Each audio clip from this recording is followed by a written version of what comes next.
give a few remarks before we go into our whole program. Our function today is based on the 10th anniversary celebration as well as the graduation program. For the theme of the 10th celebration or 10th anniversary celebration, we have, if you check, girls and boys from Loyola. What is the theme?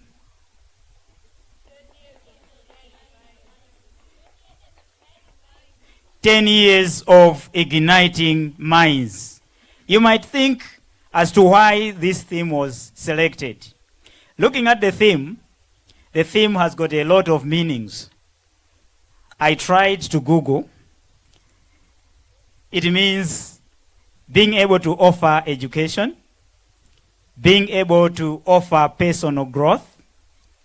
Creativity is also there, as well as issues of passion to learning.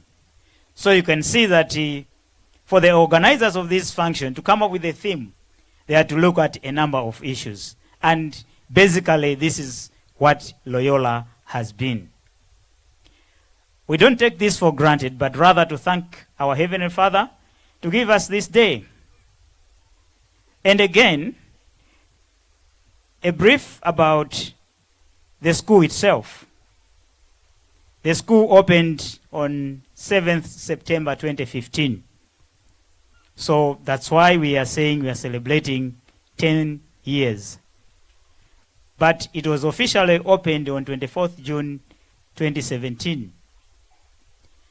A lot of students have gone out of this school. And as I am talking, statistics show that 601 students have so far been selected to the public university. Just imagine. Can we give ourselves a big hand for this one? 601.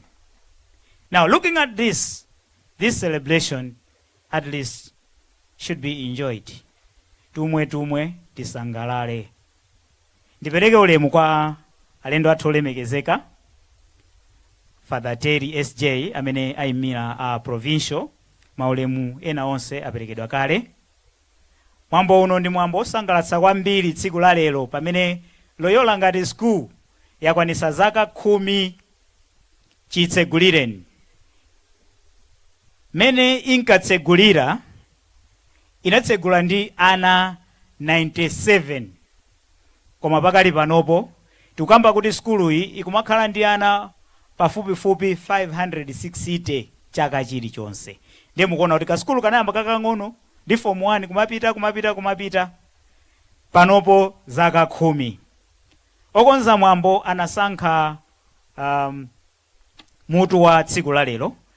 Muchingerezi tanena kuti 10 years of igniting minds. Zaka 10 skulu ikuphunzitsa ana mwanzeru, mwa ukadaulo,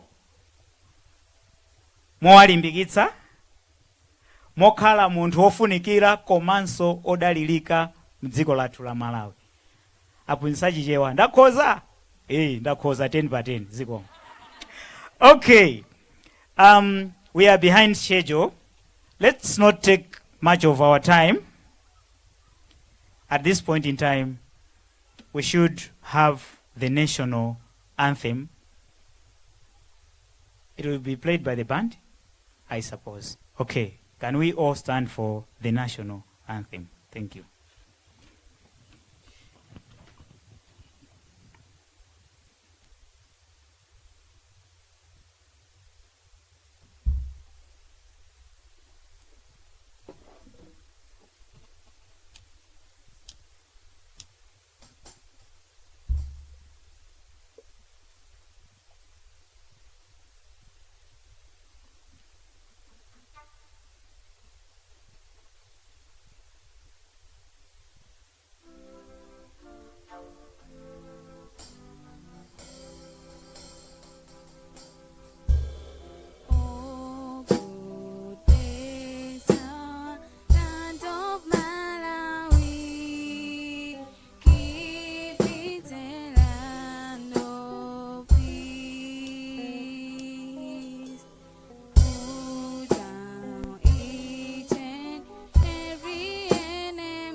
sing our best to her. In time of war or in time of peace, one people sin and go. Men, women, serving selflessly in beauty, Malawi.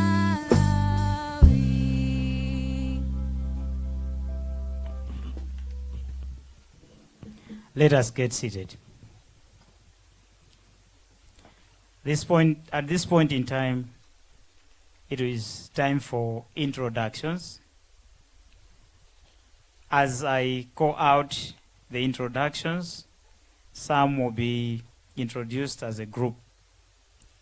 To begin with, makolo a ana onse amene ali panopo pa Loyola kuyambira form 1 mpaka form 4 tiyimirire pamene tilipo.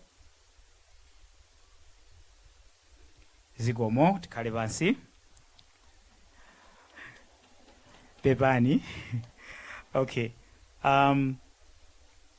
Tiyimiritsenso ana a skulu amene ali panopo a form 1 ndi form 3. Tayimirirani pamene mulipo. Zikomo kwambiri. Khalani pansi. Amene ali akazi a ogwira ntchito panopo komanso amuna a ogwira ntchito pano pa Loyola, tiyeni tiyimirire pamene takhalapo. Zikomo. Amene amatithandizira kugwira ntchito ndi zina pano pa skulu, support staff, tiyimirire. Zikomo. Aziphunzitsi amene takuyitanani pamwambo uno, amene munaphunzitsapo pano pa Loyola, tayimirirani pamene mulipo. Zikomo kwambiri, tikhale. Aphunzitsi amene tili pano pa Loyola, amene tikuphunzitsa pakali pano pa Loyola, tiyeni tiyimirire pamene takhalapo. Ine ndiye ndayimiriranso nanenso. Zikomo. Makolo a ana amene akupanga graduate kapena amene tili kupanga farewell yawo lero mwapadera nanunso tayimirirani ngakhale munayimirira kale. Zikomo kwambiri. Graduating students, can you also stand wherever you are? Thank you.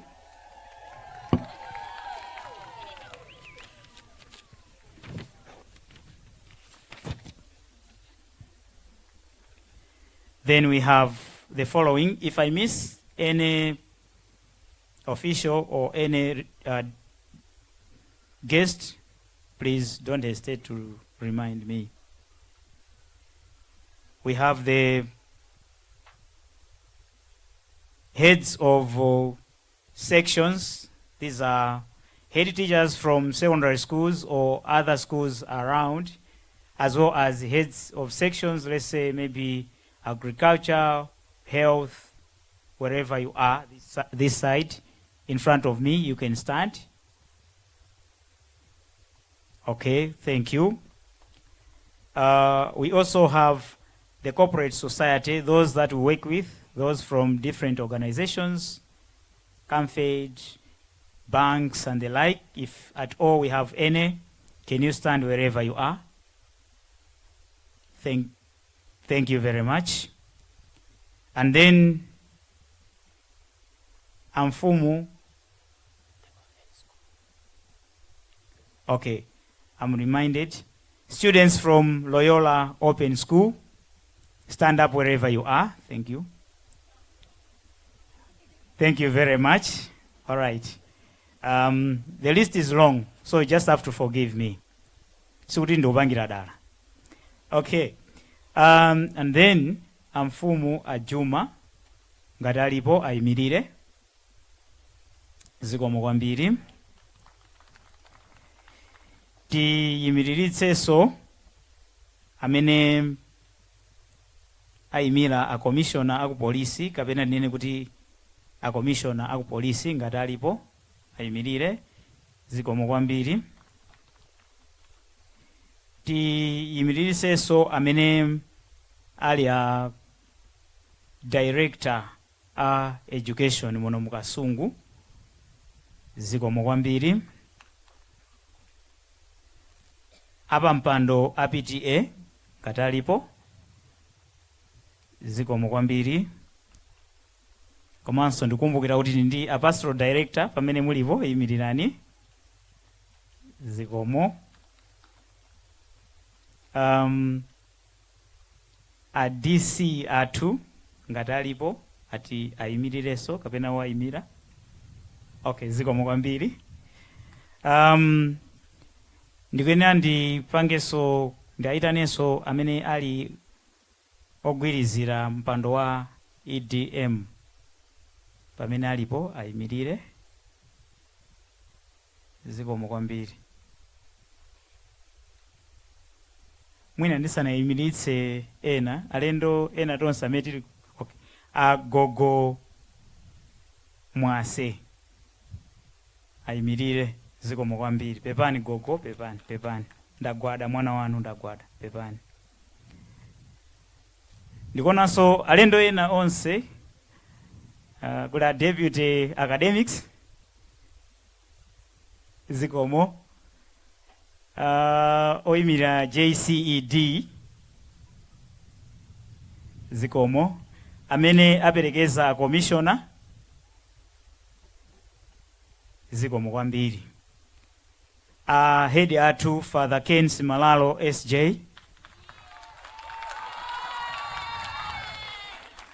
Pomalizira amene ayimira a Provincial Father Terry SJ.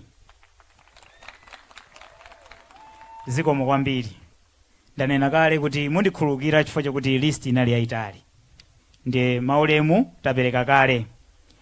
Tikupitirira motero tipemphe chairperson kapena apa mpando a organizing committee kuti mwina mwammangu angoti benthulira ngakhale zina tamvapo kale zokhuza mwambo umenewo.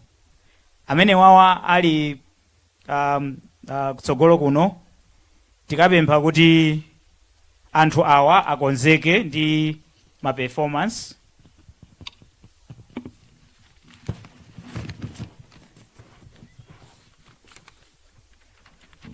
Loyola band ikatha Loyola band kubwera Wakisa Tembo ndi poem. Zikomo.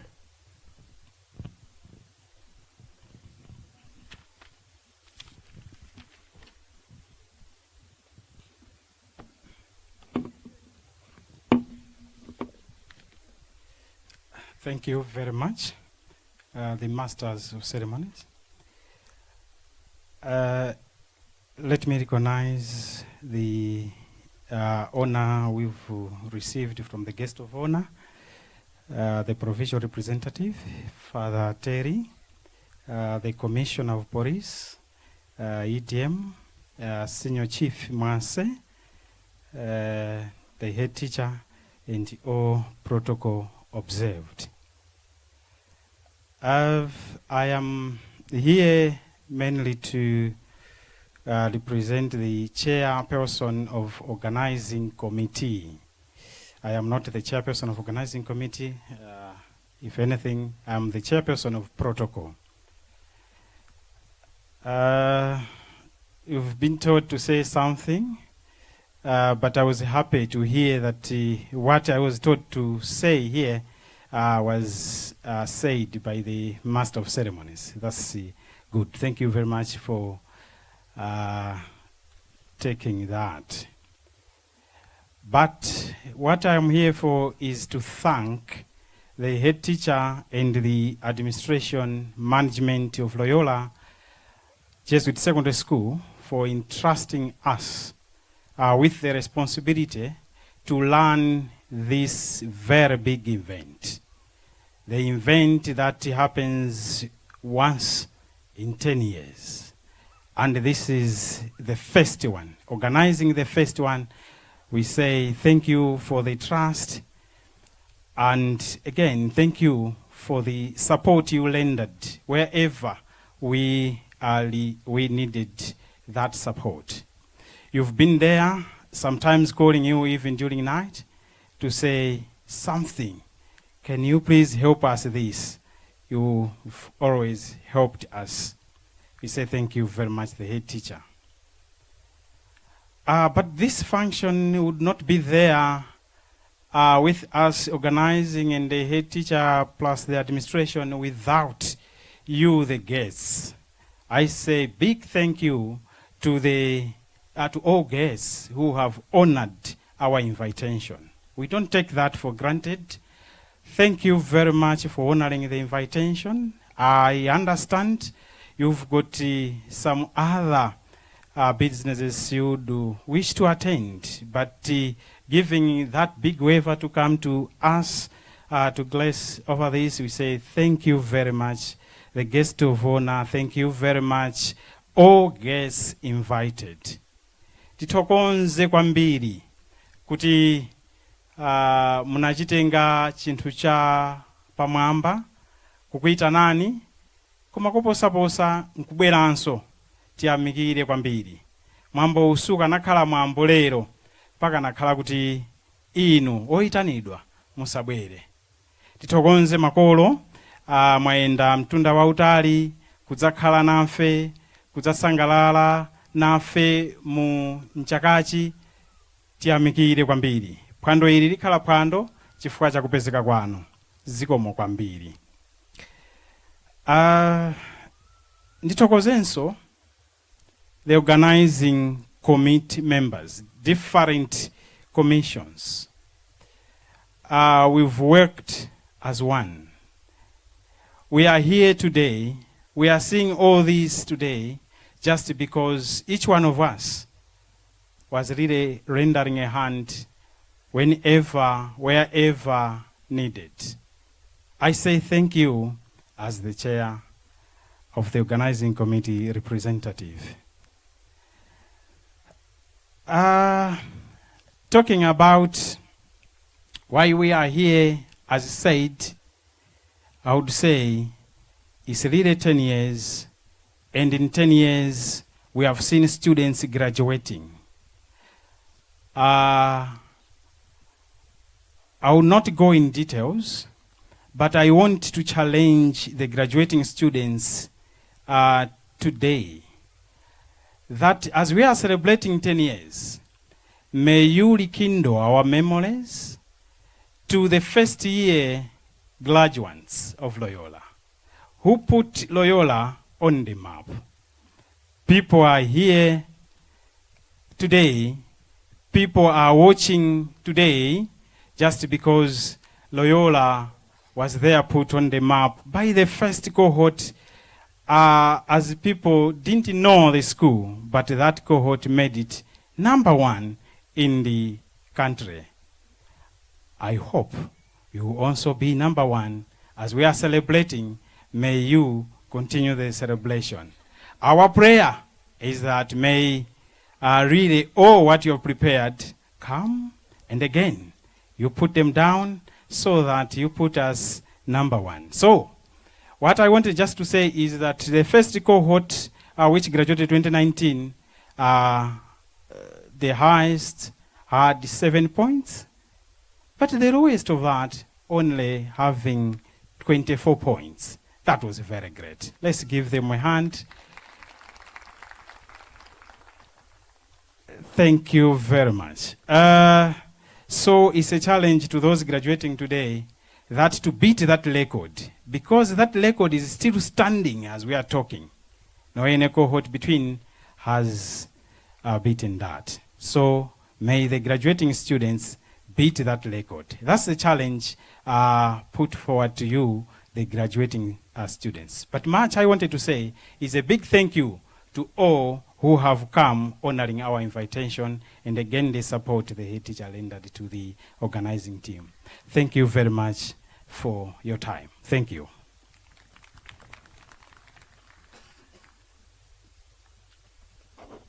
Thank you very much.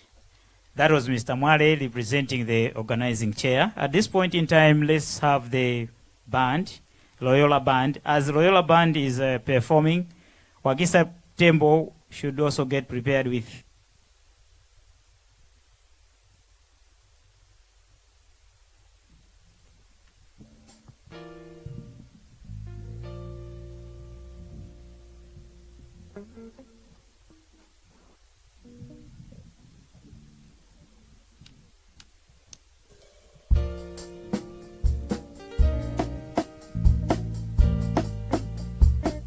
Are you ready?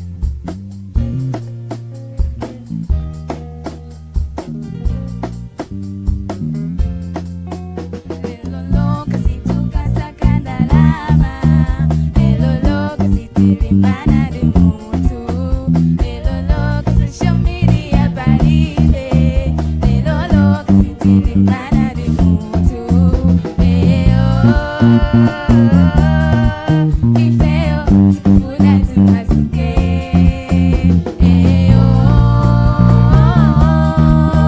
no more stress, ifete masuke, titi bebete, titi bumite, tisangalale nivine mpaka kuche, titi bebete, titi bumite, tisangalale nivine mpaka kuche.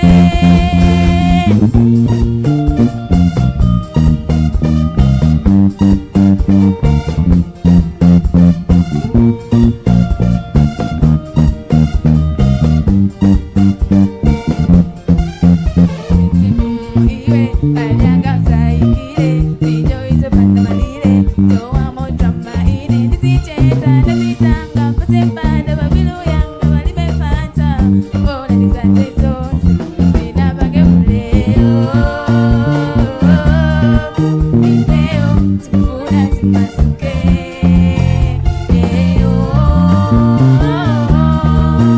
no more stress, ifete masuke, titi bebete, titi bumite, tisangalale nivine mpaka kuche, titi bebete, titi bumite, tisangalale nivine mpaka kuche.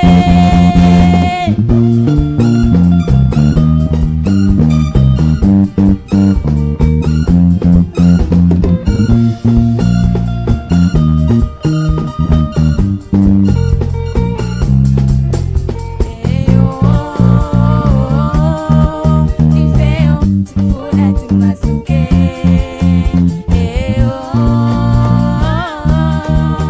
no more stress, ifete masuke, titi bebete, titi bumite, tisangalale nivine mpaka kuche, titi bebete, titi bumite, tisangalale nivine mpaka kuche.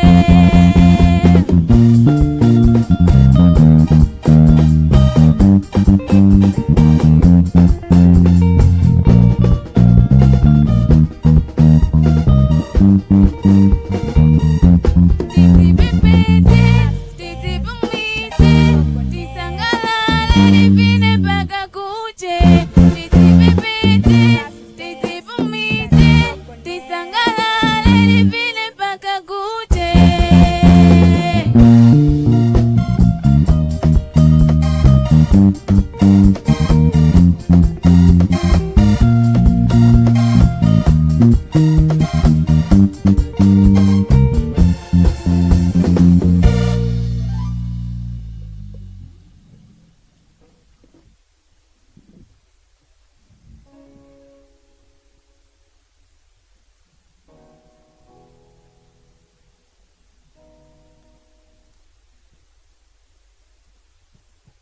Thank you very much. That was Loyola Band. Can we have a poem? After the poem, I'll ask the deputy academics, the head teacher, to be guided by, to be led rather by the guest of honor to present some awards of testimonials immediately after the poem. Thank you.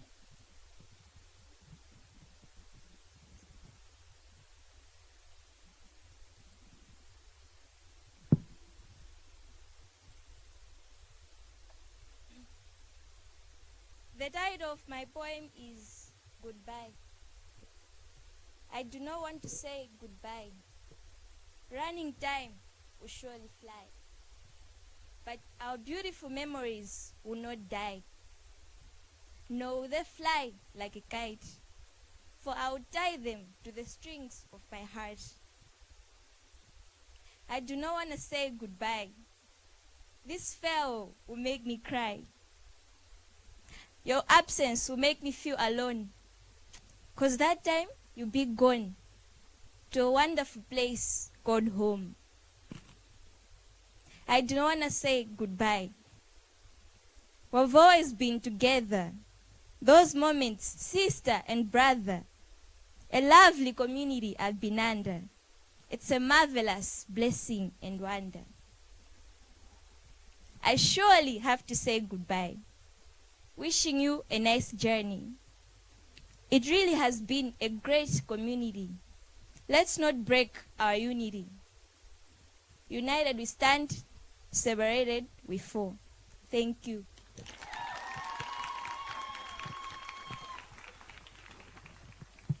Goodbye. Mukanaitandauziranso runchiche watu. Nakaungoti goodbye, tine kuti goodbye ndi chani. Zikomo kwambiri. Tiye taombere manja abandi komanso mtsikana wapereka poem posachedwa apa. Pakali pano ndipemphe a guest of honor, a head teacher athu ndi a deputy academics kuti aime kutsogolo kuno apereke ma testimonial kwa ana athu skulu. Koma mwina asanaime fatha kutopa. Ifeyo ma graduating students tikhulupirira tinauzidwa ndondomeko yake. Ndiye kuti tipange line mothamangisana ndi nthawi. Tipange line uko tiyambira ma girls kutengera ma number aja I think mukwaziwa. Ndiye tipoyambirira pakhala 1 kenako 2 3 kumapita motero. Ndiye tikhale line. Zimene zizichitika ndi izi. Certificate ili ndi madam academics aipereka kwa head kenako kwa guest of honor. Ndiye muzigwirako chanza kwa a head ndi guest of honor. Kujambulisa mwachangu. Akamera mukhale pafupi komanso mukhale amachawi. Finally kangochula dzina zatheka zonse zikhala kuti walandira certificate ndingonena te koma tungotanthaza kuti ziyenda mwachangu. Ndi ana school a DJ time imeneyi muzitiimbira nyimbo ina yake pansi chifukwa choti ndiziyitana mayina. Tikamayitana mayina makolo komwe muliko nthungululu izimveka. Tikati nthungululu litakuyeseratu panopo ndiyesere? Okay, ziko. Ndawi ina. Anafi tiime motere asanadzuke a guest of honor. Anafi tujaliwe banda Eunice, banda Faith, banda Mwai, banda Palesa, cha Goma Favor, cha Ima Chikondi, chambo Anes, chambukira Gladys, Charlie Shalom, Chikwiri Alinafe, Chirwa Esther, Chisenga Abigail, Chiabwa Ntendele, Zonzi Koleta, Gamula Joanna, Gobede Ane, tingofuna ngokhala panzire kayeti. Golden Victory, Gomba Shalom, Gwaza Domina, Julius Happiness, Julius Twaina, Kachokolati Amike, Kajamu Luse, Kalanda Tembisile, Kalasa Ellen, Kamanga Dorothy, Kambala Tadala, Kanyoa Rebecca, Kapiza Judith, Karim Sakina, Kaunda Bet Tinghani. Tipange kae tilegeze kae pamenepo. Tipempe a guest of honor, a head ndi a deputy academics kuti mutigwirire ntchito muimeko pa nsalu ya ready kutengera kuti kumene koko space ndiyo chepa ziko. DJ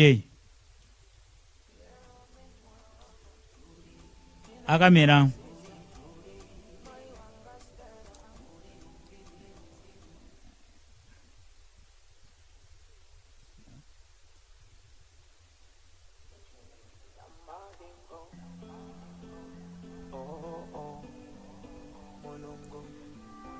Anaf tujaliwe.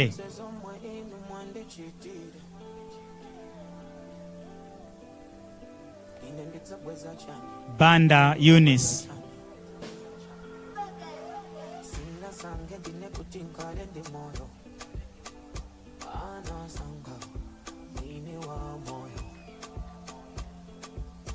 Banda Faith.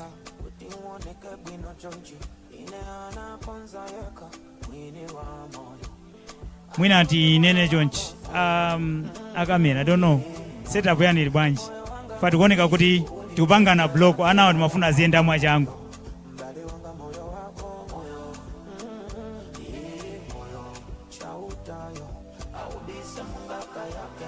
Banda Mwai.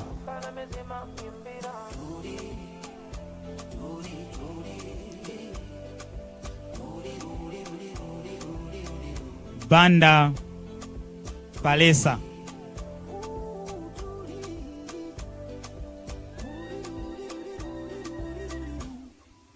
Chagoma Favor. Chaima Chikondi.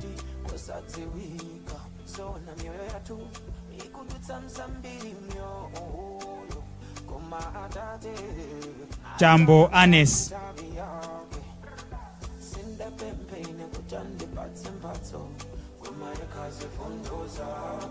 Chambukira Gladys.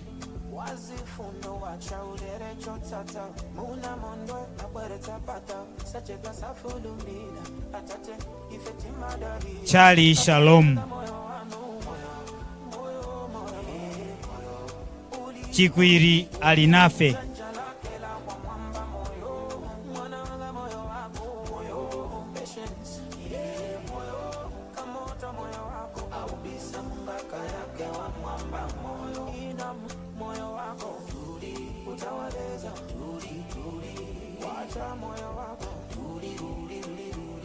Chirwa Esther.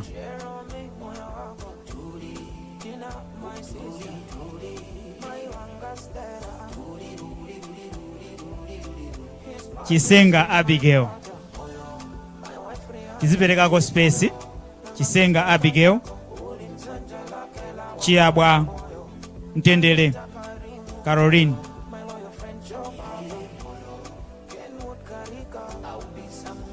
Zonzi Coleta.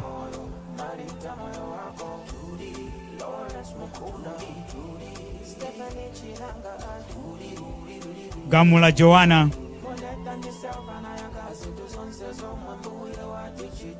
Gobede Anne.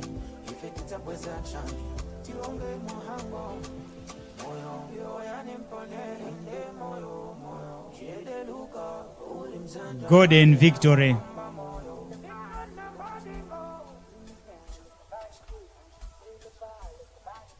Gomba Shalom. Gwaza Domina Chisomo. Julius Hobness Chai.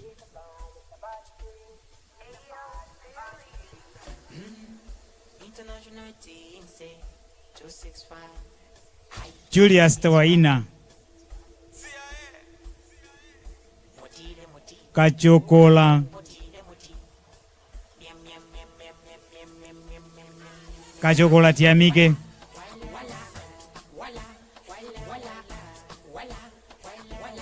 Kajamu Luce.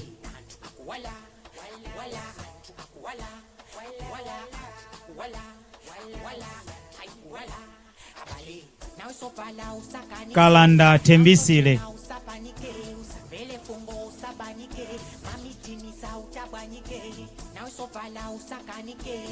Kalasa Ellen.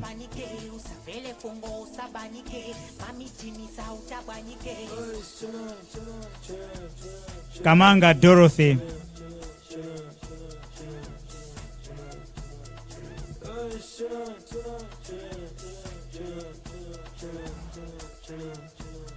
Kambala Tadala.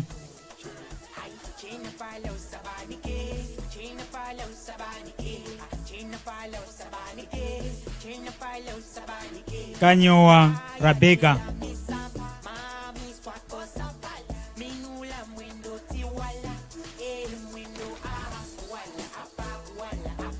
Kapiza Judith.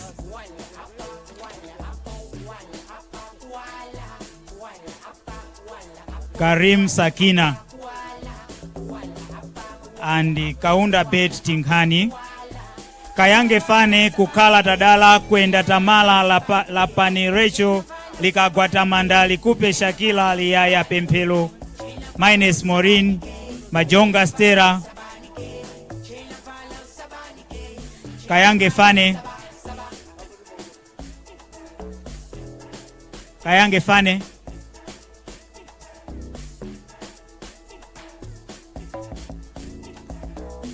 kukala tadala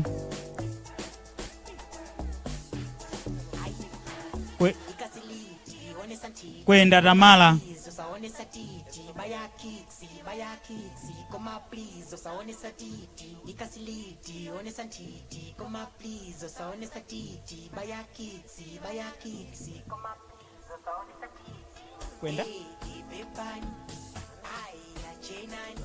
kwenda tamala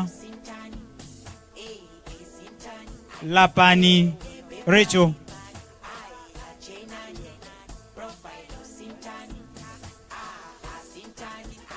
lika gwatamanda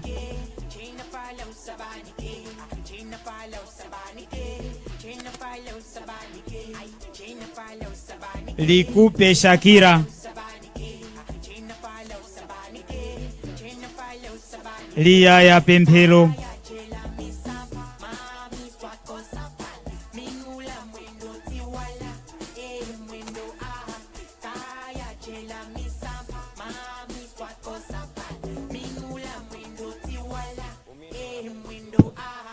Mines Morin,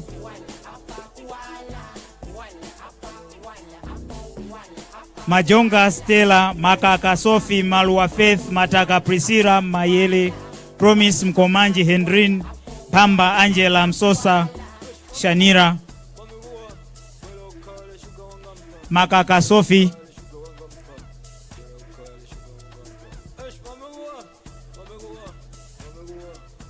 Malua Faith,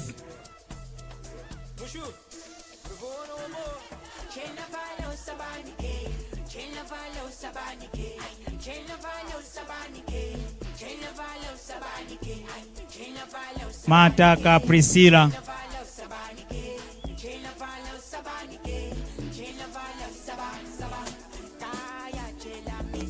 Mayere Promise, trendybeats.com.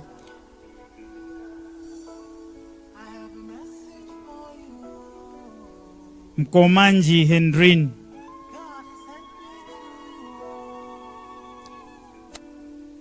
Pamba Angela,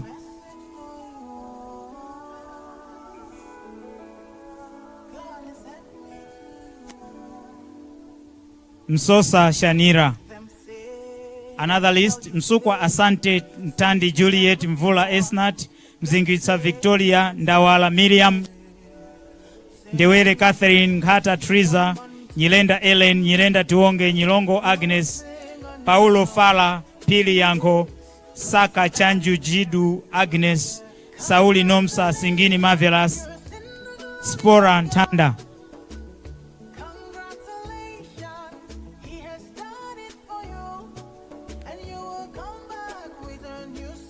Kayange Fane,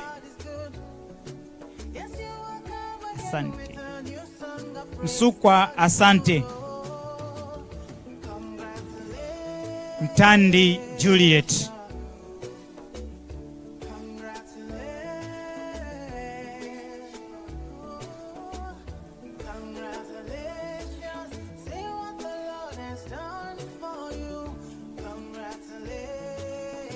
Mvula Esnat,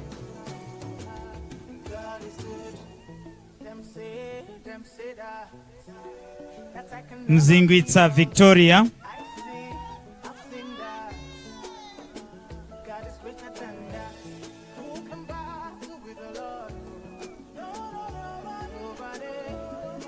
Ndawala Miriam,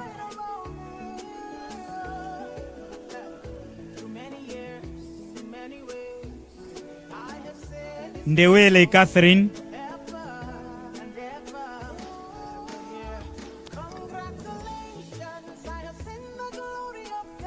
Ngata Triza,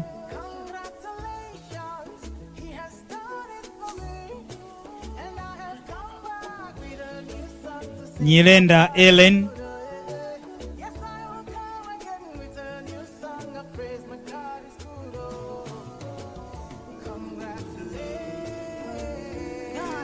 Nyirenda Tiwonge, Say you can never be the one, but God say, make I tell you, say now you Nyirongo Agnes, in 1 week, you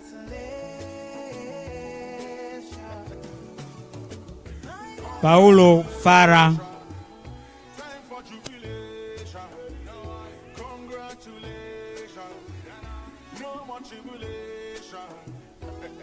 Piri Yanko,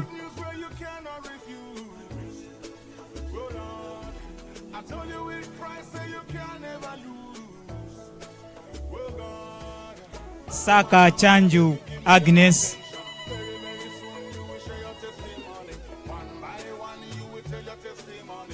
Sauli Nomsa,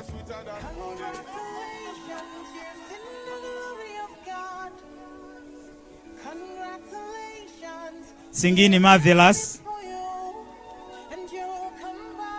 then Spola and Handa, Tembo Wakisa, White Mese, Zimba Ethedreda, Zumala Sanet Mayuni, Akim Innocent, Action Owen, Amos Samuel, Batson Joffrey, Benson Yohane, Blessings Yamikani, Bunya Evans, Chaima Kanjeo, Chikao Felix, Chikwa Watipaso, Chimkonde Nji, Francis Chintiko, Tembo Wakisa,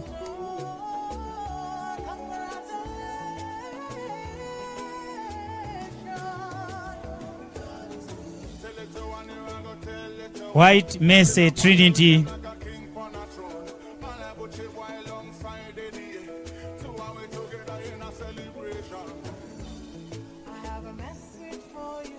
Ziwa Ethedreda,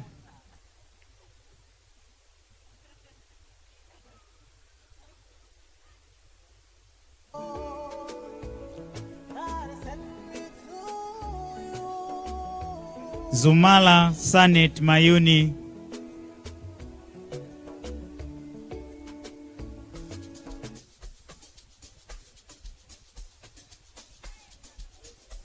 Akim Innocent,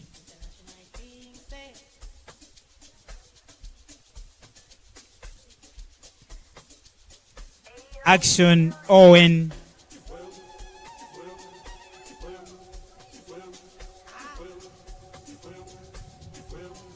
Amos Samuel,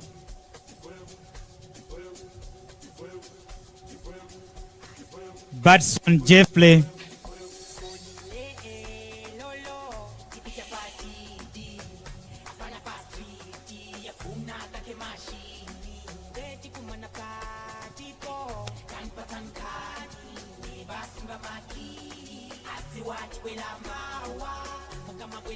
Benson Yohane,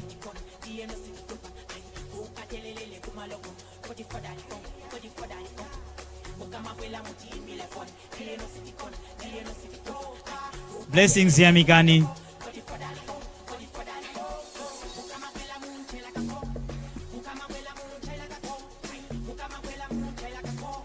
Bunya Evans,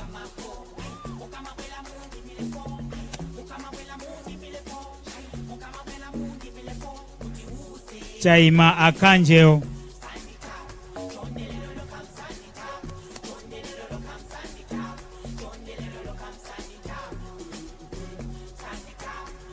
Chikao Felix Timwe,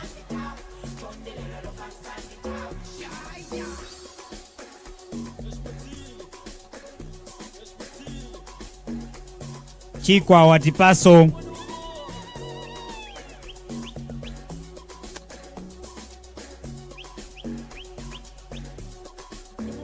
Chinkondenji Francis,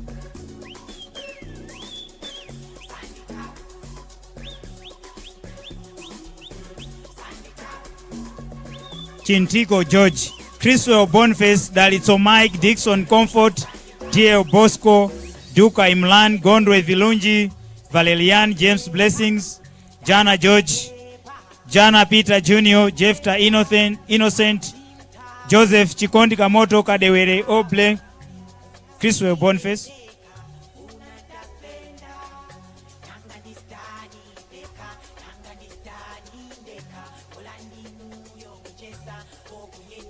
Dalitso Mike.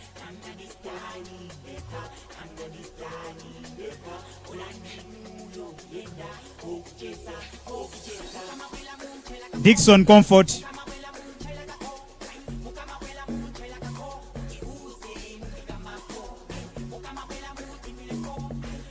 Diero Bosco.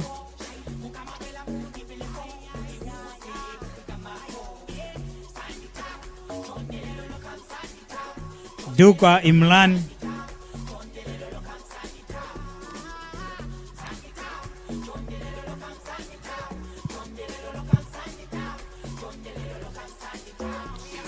Gondwe Vilunji.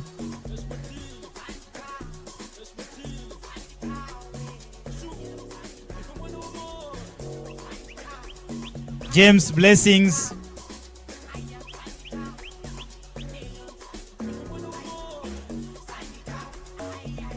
Jana George.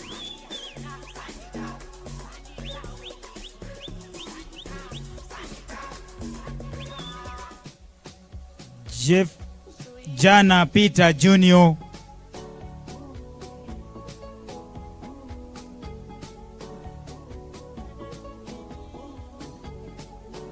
Jefta Innocent.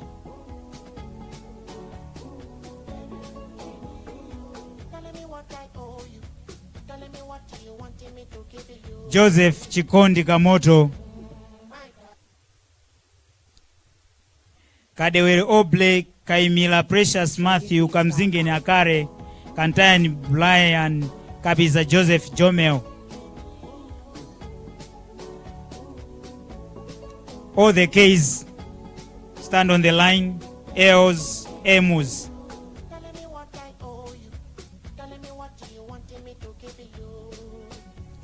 You are?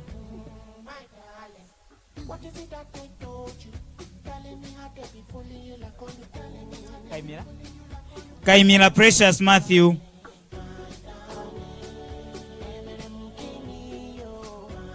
Kamzinge ni Akare.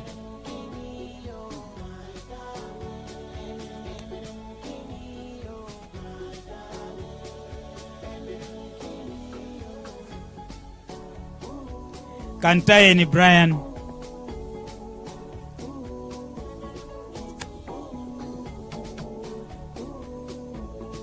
Kabiza Joseph Jomeo.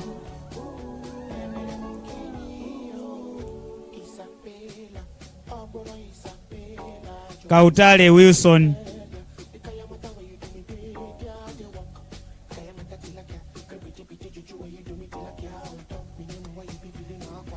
Kaembe Francis.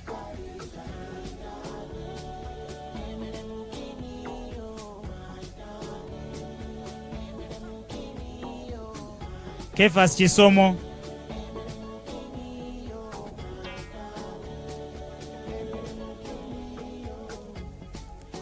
Kumwenda Precious.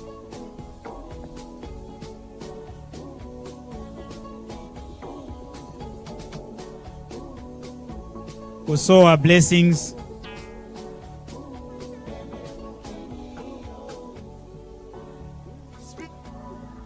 Lawrence Gift.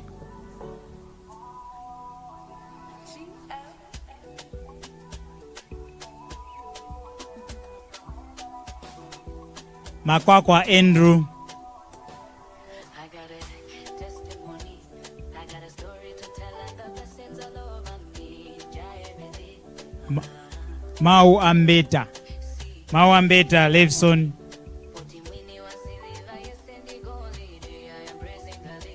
Mawanda Lusayo.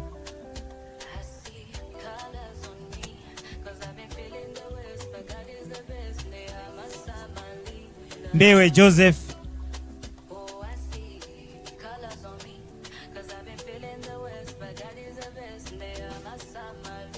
Mchawa William.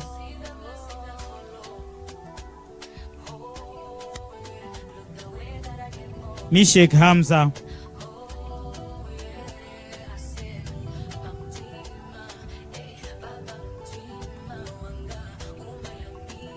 Mitambo Lovemore.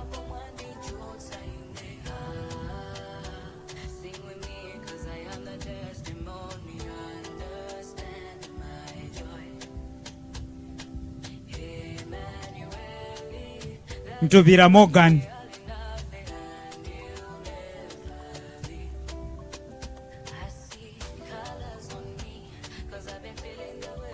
Mukona Vincent.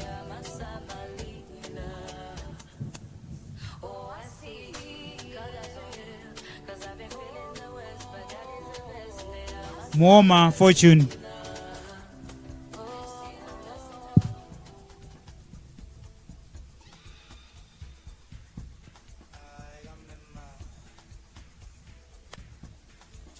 Muoma.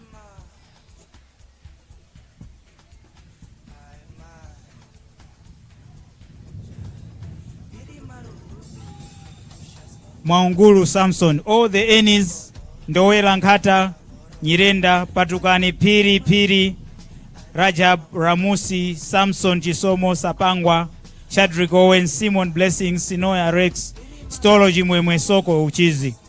Ndowela Future.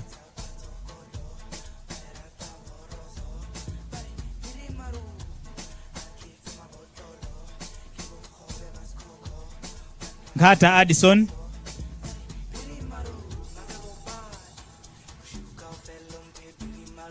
Nyirenda Moses.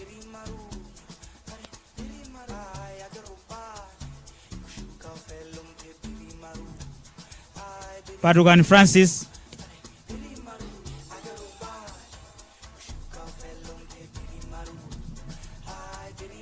Piri Alex.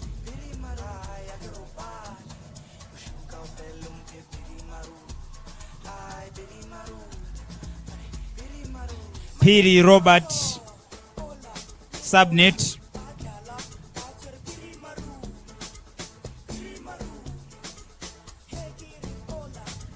Rajab Rafik.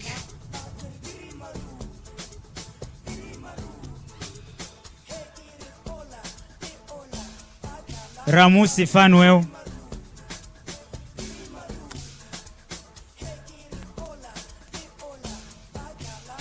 Samson Chisomo.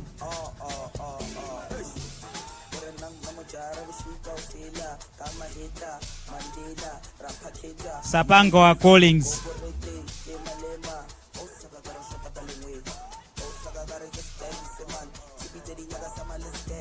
Shadrack Owen.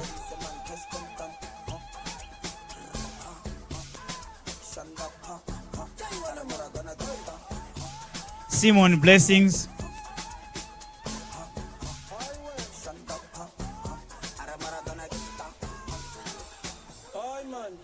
Sinoya Rex Mayamiko. Sitolo Jimwemwe.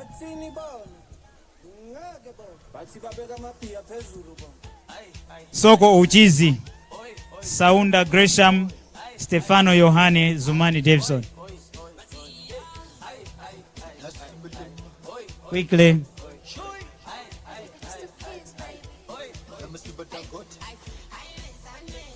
As we are winding up the testimonials, may the incumbent president, the current president of the Student Council, get ready with his speech.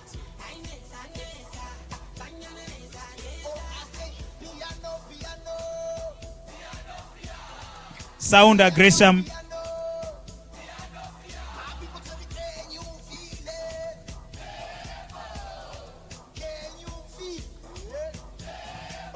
Stefano Yohane.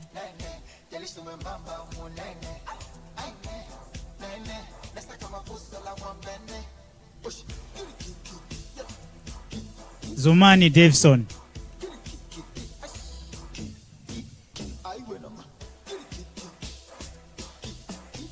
Thank you very much, our guest of honor. You can get a seat. Thank you. Get seated. Thank you very much, the DJ. Thank you very much. While we are still into our program, we'll have a speech by the current Students' Council President. After the speech by the current Students' Council President, then we'll have a speech by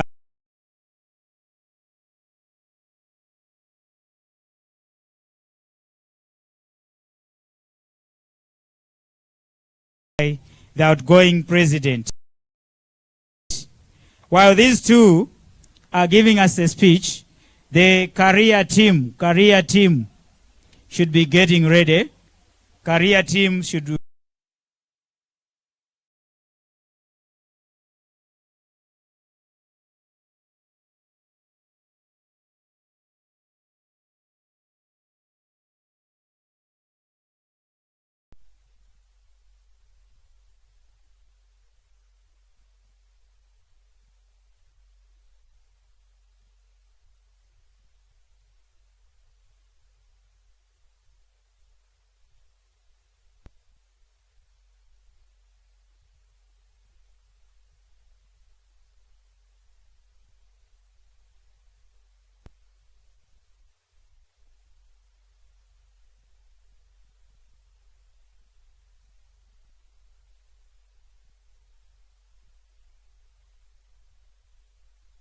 SJ, all the members of staff present, the outgoing from force, the alumni present, all the parents present, and my fellow students.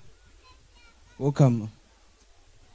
I feel honored to stand before you today, the guest of honor, presenting the Loyola Jesuit Secondary School, the Loyola Jesuit Secondary School students body, as well as celebrating the decade of Loyola Jesuit Secondary School existence and the graduation for our fellow from force who are going this year. First and foremost, I would like to express my deepest gratitude to the Almighty God for granting us the privilege to reach this point of time. To our graduating class, I would like to extend my heartfelt appreciation for your remarkable leadership and mentorship you have demonstrated during this time here. You have not only excelled academically, but also set a high stand for us, the continuing students, by teaching and varied lessons on respect, love, and good behavior.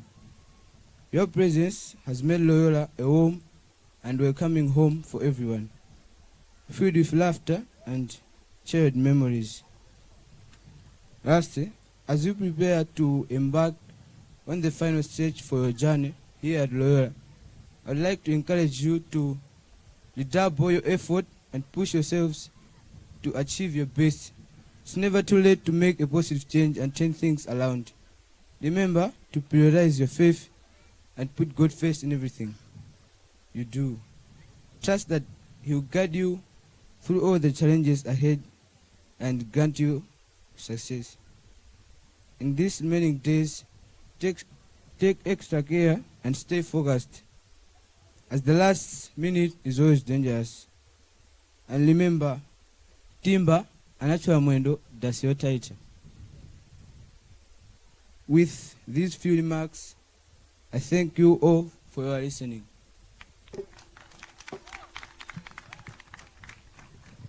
Thank you very much. That was our current Students' Council President, Horace Kabulula. The next speech is coming from the outgoing President of the SRC,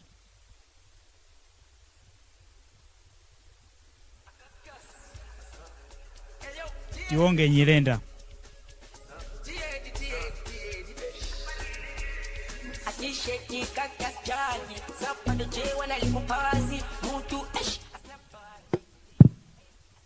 The guest of honor, the delegate Provincial, Father Toim Tesha, the district commissioner, the acting education division manager, the senior chief Mwase, the head teacher Father Genes Malalo SJ, and all the head teachers present, and all protocol observed. I'm so honored to stand here before you all and on behalf of my fellow outgoing students to make this speech. First of all, the guest honor and everyone present here, allow me to thank the good Lord for allowing us all to gather here today. I would also like to appreciate your presence, for you have other important commitments on hold for this function. I do not take this for granted. May God bless you all. Allow me also to extend my gratitude to the head teacher, teaching and non-teaching staff members, and continuing students for your support and that you have been providing us on this long journey. Indeed, it has been a long journey filled with both highest hills and deepest valleys. It has also been a journey full of pain and joy, but you still were always there for us. To the continuing students, I would like to advise and encourage you. Firstly, keep in mind the journey of thousands and thousands of miles begins with a single step. So it's my plea to you all that you better start working hard right now, and don't say that you will. Remember, Rome was not built in a day, and also keep in mind that droplets of water make a bucket. You will get surprised to see that the things that you might ignore today, saying that the content is just so small, being piled up, waiting for you to study within few hours to exams. Again, remember that there are 3 things in life that can never be recovered once they are gone. 1, moments after being lost, words after being spoken, and lastly, time after being wasted. So take note of the 3 things and use them wisely. Also take note that you do not have to underrate anyone. For once, Mr. Yaguza said, and I quote, "You may not like the messenger, but at least like the message." End of quote. So focus on the information being delivered to you and not the person delivering the information to you. To my fellow outgoing students, let's not give up, for we have come from afar, and our journey has been full of pains, and we have endured. We were 141 the time we were starting our journey in Form 1, but as we are continuing, some have not managed to reach this day with us here. Of course, it's a painful thing to us, but what it is needed to us is just to watch our steps in these last days and keep on moving. Remember, in Chichewa we say, "Timba anacho dansi, anacho mwendo dansi otaita." So we never know what might happen in these few days left. Once again, to my fellow outgoing students, let's not forget the promise that we made, and that the promise is a credit. So let's work hand in hand so as to fulfill it. Once Father Mtesha said, and I quote, "Happy are those who dream dreams, and they are ready to pay the price to make them see them come true." It is my wish that the 10th anniversary we are celebrating ends not only now, but also continue even after the release of our results. We enter that green grade with smiles on our faces. Let's also leave it, moreover, with tears of joy. All these would work best if we put God first. For plans without His intervention are worth nothing. To add on that, my fellow outgoing students, my plea is that when we go into the world, let us not forget the Jesuit values summarized in what we all call them. We call them the 4 C's, standing for commitment, competence, conscience, and compassion. We should also go out there as formed men and women for and with others, whilst remembering to set the world on fire. We should go and change Malawi for the better. I know that we'll go into different horizons, but what I'm sure of is that we'll still go with the same spirit. Lastly, I know that it was easy to say hello with a smiling face in the first place to each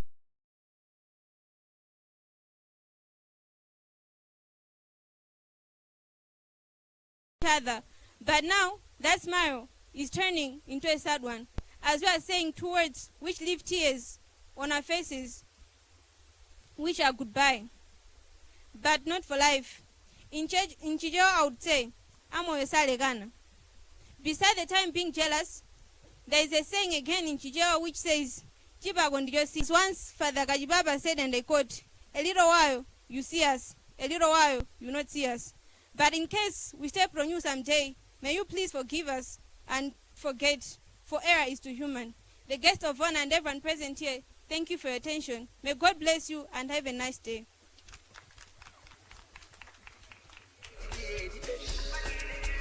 Thank you very much.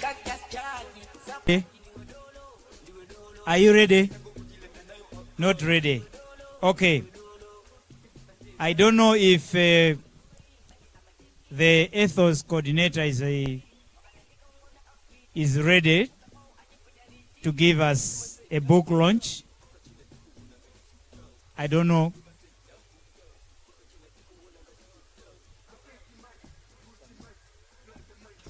Okay, if you are ready, can I ask you to come forward so that probably you give us this one while we're waiting for our boys and girls getting prepared for career walk.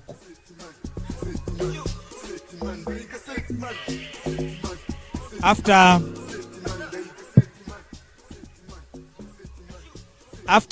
the speech after the book launch by the ethos coordinator, we shall have performances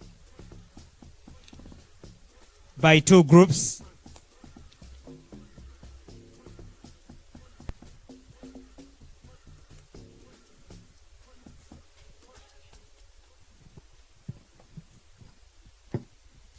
All protocols observed. Ladies and gentlemen, good morning. As we are gathered here today together to celebrate 10 years of Jesuit education in Malawi, I stand here a very happy person, a very joyful person, and a very proud person to present to the entire Loyola Jesuit Secondary School community the Ignition Ethos Learner's Guide. Allow me to emphasize to our educators, our teachers, as well as our students, that the Ignition Learner's Ethos Guide is not just a book, but it is a compass that will be used to shape the leaders of tomorrow. Leaders who will reimagine Malawi, leaders who will reimagine Africa, and leaders who will reimagine the world at large with the Ignition spirit. Across its 10 chapters, the Ignition Ethos Learner's Guide seeks to form leaders who are compassionate, leaders who are competent, leaders who are conscious-driven in their decision-making techniques and skills, as well as leaders who are committed to the notion that the world that we need to create today and tomorrow is a world in which the promotion of justice and reconciliation is an absolute requirement. Beyond all this, the Learner's Guide also seeks to form men and women with and for others in every culture. And so, ladies and gentlemen, with these few words, permit me to invite the head teacher, Father Kenneth Simalalo, to come to the podium and declare the Ignition Ethos Learner's Book or Guide officially launched. And then the head teacher will hand over the book to one of our Ignition Ethos students. Father, you're most welcome.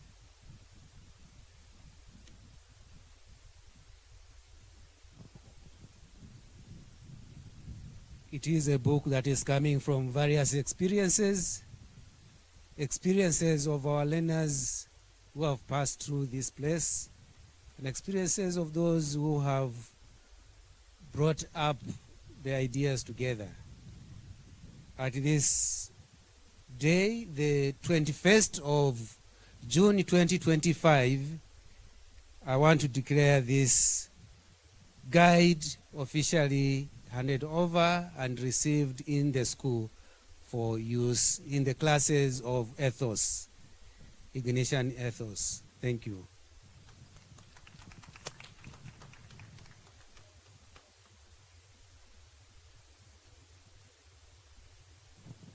Thank you very much, Father.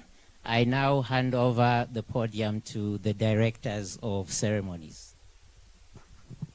Thank you very much, the ethos coordinator. At this point in time, it seems the career team is not yet ready. We'll have performances by the band, Loyola band,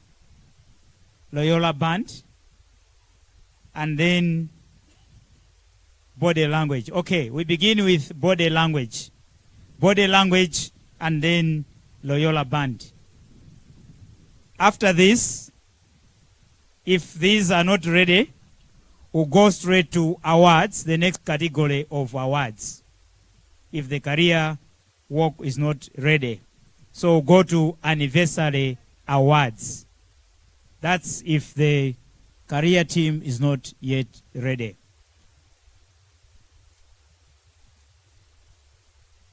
Body language, are you ready? Or body language is for the form?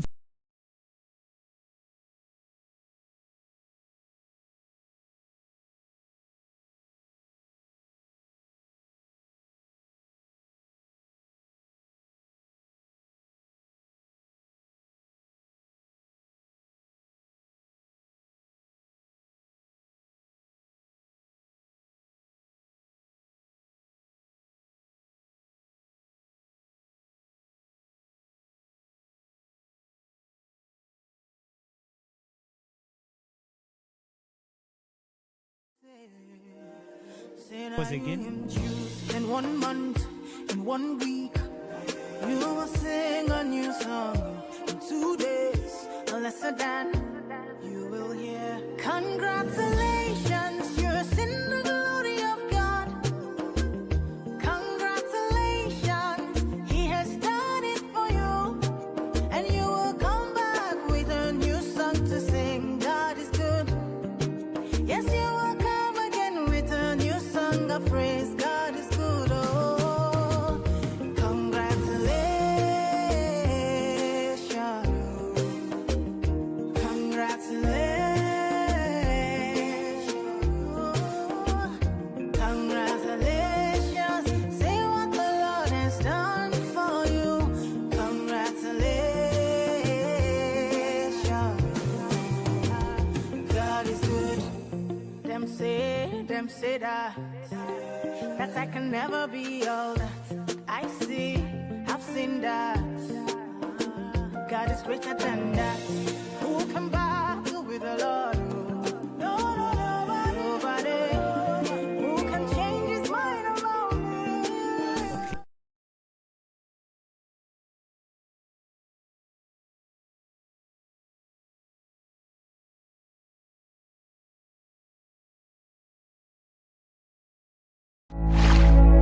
Luntha Television, bringing wisdom into your home.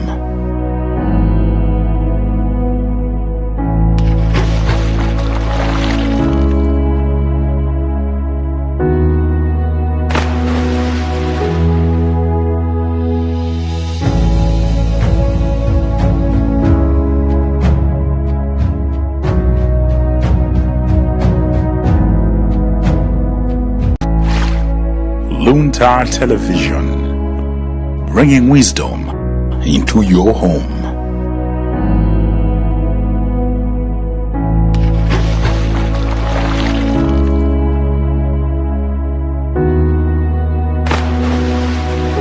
Once again. Okay.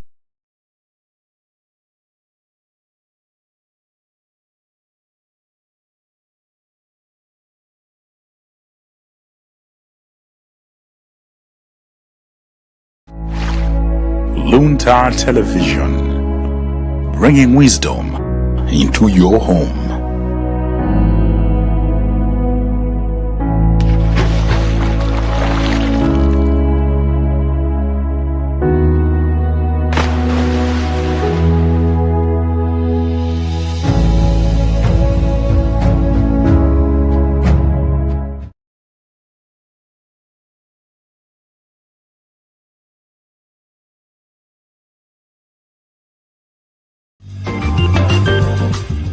Luntha TV is now on Zuku Channel 51. You can get yourself a Zuku decoder from the Luntha TV offices in Area 2, Lilongwe, and from all the St. Manford bookshops across the country in Kasungu, Lilongwe, Salima, Dedza, Balaka, Zomba, Mulanje, Blantyre, Chikwawa, Mwanza, and Mangochi. For more information, contact 0883 815 055 or 0996 892 965. Get a Zuku decoder today and not miss daily mass, worship and prayers, news bulletins, and so much more. Miss Lines Maugila.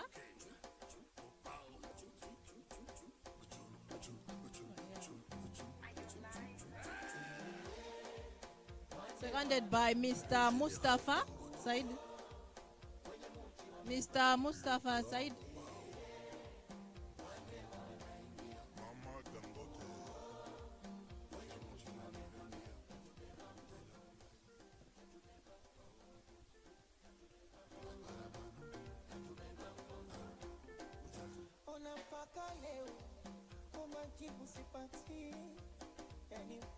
Mr. Mustafa Saidi in absentia. Okay, so the second section on the longest serving members, we have the part of teaching. We have Mr. V. Mpoto. Mr. V. Mpoto.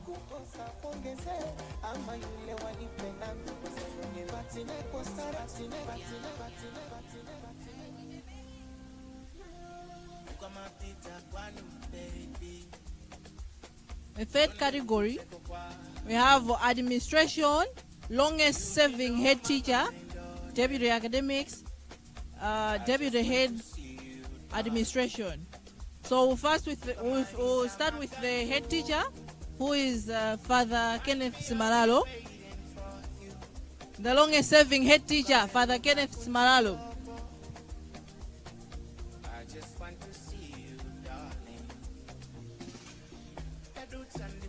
The longest serving deputy head teacher academics, Miss Anes Katanga.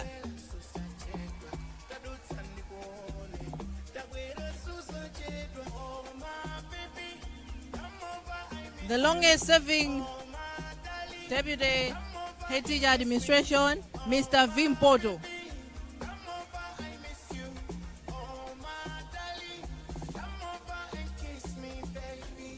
Fourth category, dedicated technical staff. We have subcategories. There is cafeteria, grounds, transport, and security. For the part of cafeteria, we have Akim C. Ntala. Akim C. Ntala.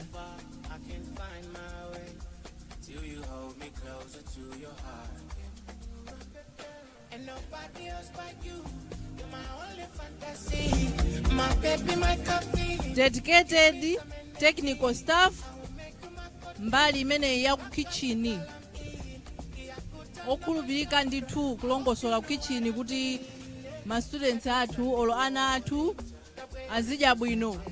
Akim Ntala.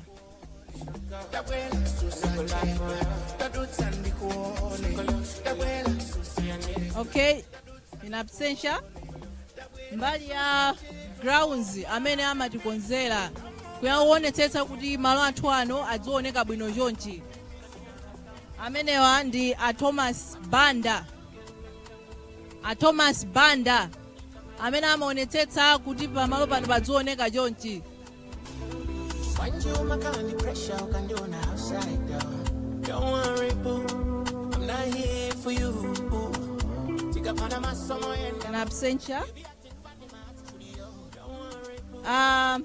ku transport amene amaona za mayendedwe, amene amadziwa kuyendetsa magalimoto, ameneyo ndi a Francis Trouble Mlenga. Francis Trouble Mlenga. So I think that you should know me, I don't care no more. Please just let it go. Francis Trouble Mlenga. a show. Me, I wanna have fun tonight. And I've said on the fourth category, security, amene amoyang'anira za chitetezo, amenewa ndi Alphas Faison Pili.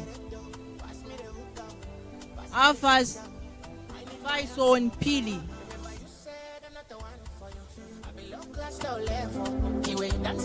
Akugwira ntchito monga mukudziwa tili ndi mwambo lero eti, so achitetezo akugwira ntchito yawo ndifa yakalandira awadi imene eti.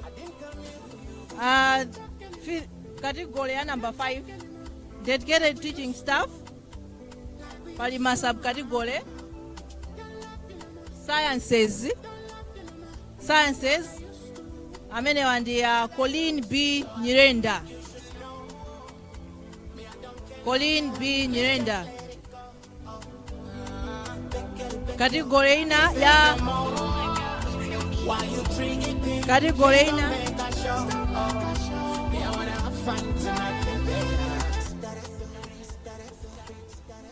category ina ya languages amenewa pali Misheki Mwale. Misheki Mwale.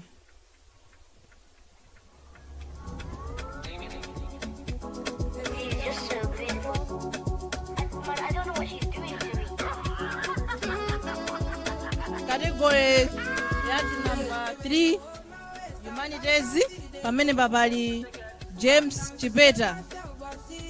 James Chipeta.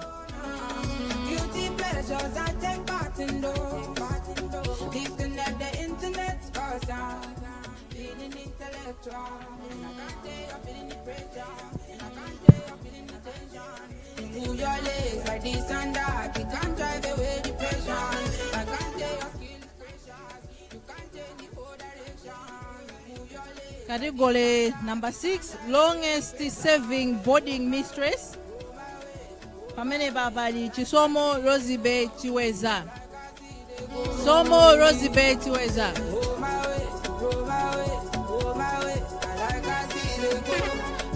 Chisomo Rosibe Chiweza.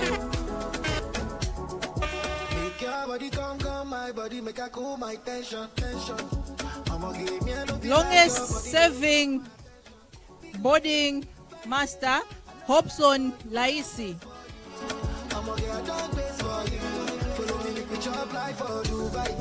Anything you want, girl, I go buy. You dey put me for high tension. This one of my confession. We go do holiday for Mumbai. Anything you want, girl, I go buy. You dey put me for high tension. This one of my confession. You got me like higher, pay that car. I wanna love you for life. I don't go like to say goodbye. Now days my disease. Tension's way too high. You know the buttons to press to ease up my Category ina mwapaderadera monga skulu yathu ili manja mwa inamangidwa mu malo odera tinene kuti dera la ata Mwase komanso a village head Ajuma nawonso tikuwapatsanso mphatso monga ma awards fuwa tikuyang'aniridwa bwino ngati mmene tilili tikukhalira kumalo ano. Ndeti yamba ndi ata Mwase.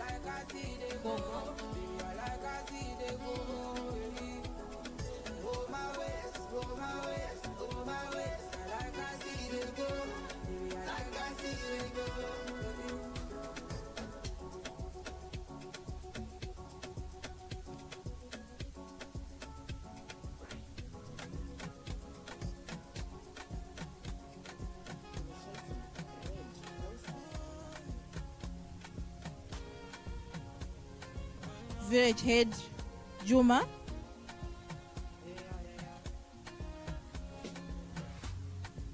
Now which kind of life where I never see. I carry God so I fear not. Steady increase in the command. Original no be parody. You know feel clear for your memory. Village head Juma.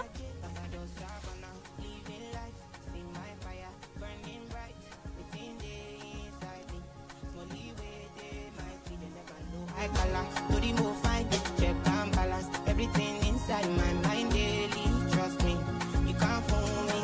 Energy don't got logo, who are friendly and conscious. I'm a zikomo kwambiri.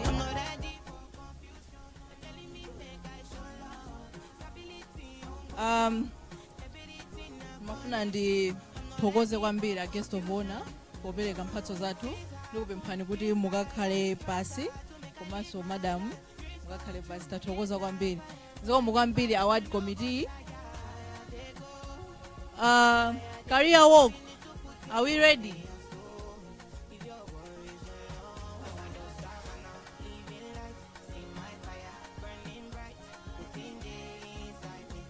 Career walk.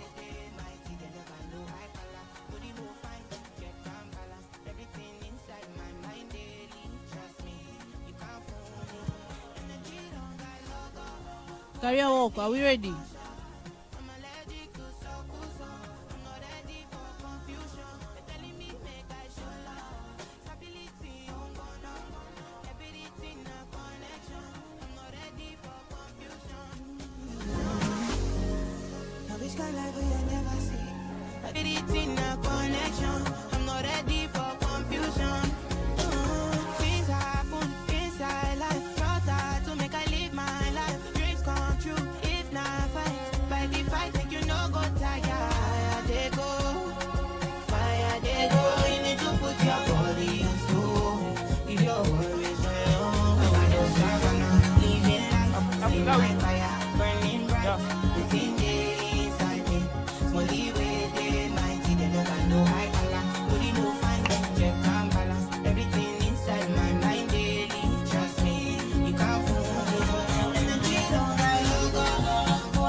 Good morning, ladies and gentlemen, and welcome to Loyola Broadcasting Station. You are with me, Marvelous Singini, and my colleague, Joseph Chateruka. Thank you very much.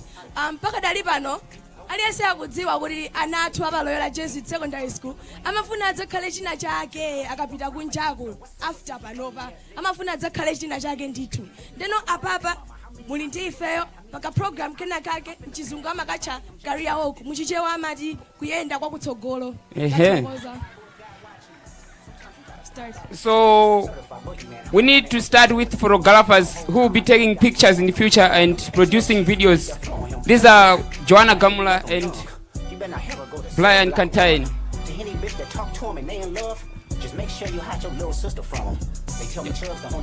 Mwina nkuteka kuti muli ndi ukwati mawika amene akubwera komanso muli ndi ma functions osiyanasiyana mutakutipeza ife kapena kuwaimbirayo kuti akakujambulireni ma videos osiyanasiyana komanso kutengani ma pictures osiyanasiyana pa ukwati wanu umene umwina untsogolo.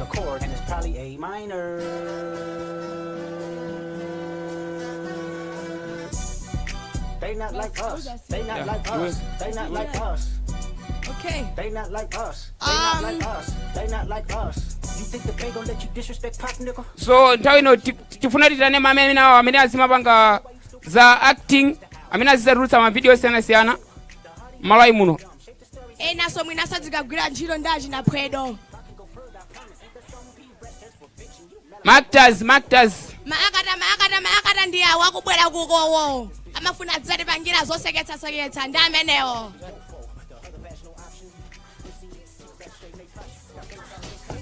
amene azzaonetsetsa kuti malawi muno tikusangalala komanso tikukhala moyo wokonda kwambiri.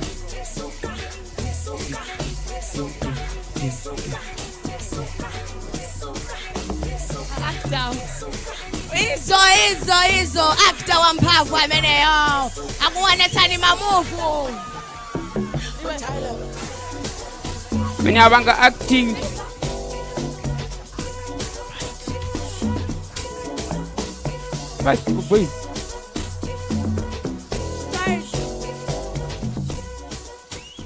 Nota mutakuona zimene zikuchitika pamenepo.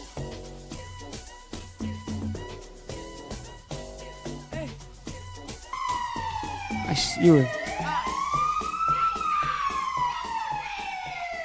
amene akubwerawo ndachamachita kuti ma firefighters amene akukazimisa moto amene azakhala kuti zimisira moto nthawi imene tili ndi ngozi ndipo ngozi za moto kuno kumalawi kuno zidzaonetsedwa kuti zathetsedwa Amene ndi- zotimitsira moto mchenga ndi madzi nzachimidzi. Zipenza chikale kwa basi. Zona amene wanyamula chifaya sikwichayo. Hey, kamati ndani kaya? Tathokoza kwambiri. Imran Duka.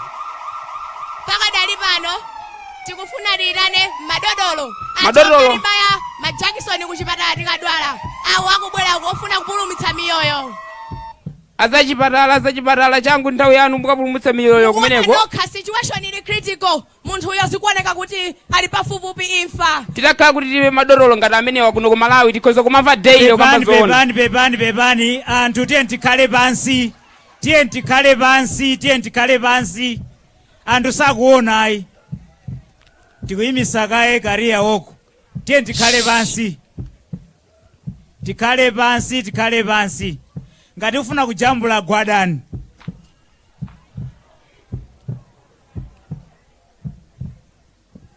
Izo mwaziona nokha situation ili critical pamenepo munthu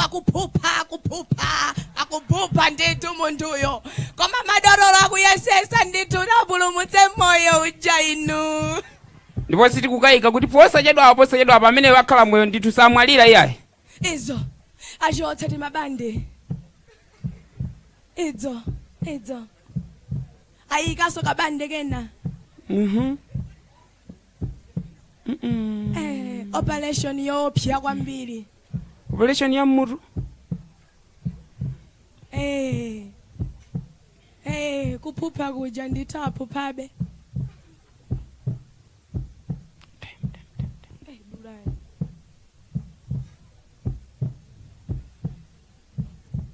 The operation has been successful. And now the guy is okay. Amene ndi madodolo amene azakhale akugwira ntchito malo osiyanasiyana mzipatala zathu za muno Malawi. Mwina nkuteka kuti ena mwindi ma private pamene mulili apa. Paja siti madalira boma kuno ku Malawi eti. Ma private iso muziwathandiza. Amene ndi anthu amene mufunika muzawalembe ntchito kutsogolo kuno. Mawika amene akubwera kapena miyezi imene kubwera mtsogolo. Zikomo kwambiri madodolo athu. Tizibwera ndithu kuchipatala chanu musatijambisa kajakisoni ndithu. Okay, tsopano tidane ma real estate agents ajodi akupezereni malo oti muyikepo mumangepo nyumba zanu. Amenewo ndi ma real estate agents.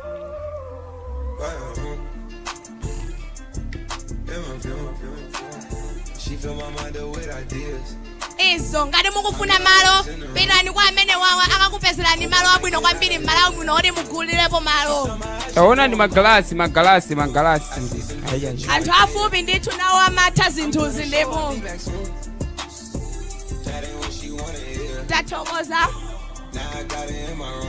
Apa tsopano tiyitane Pepani makolo amene takhala apa. Tiye ndichoke akukanika kujambula bwino. Tiye ndichokepo.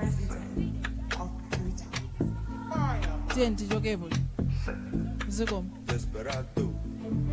Apa tikuyitana ma architectures akufuna adzasainirane madilu ndi ma real estate agents amalo aja ndithu. Awo ma architecture akutsogolo ndi amenewo.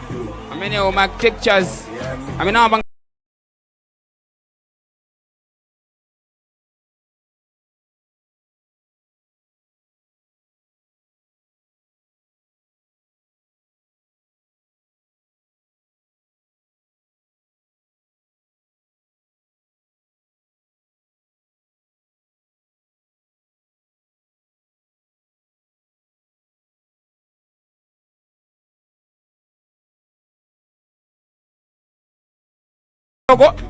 amene ndi amene azakhale akupanga ma building osiyanasiyana.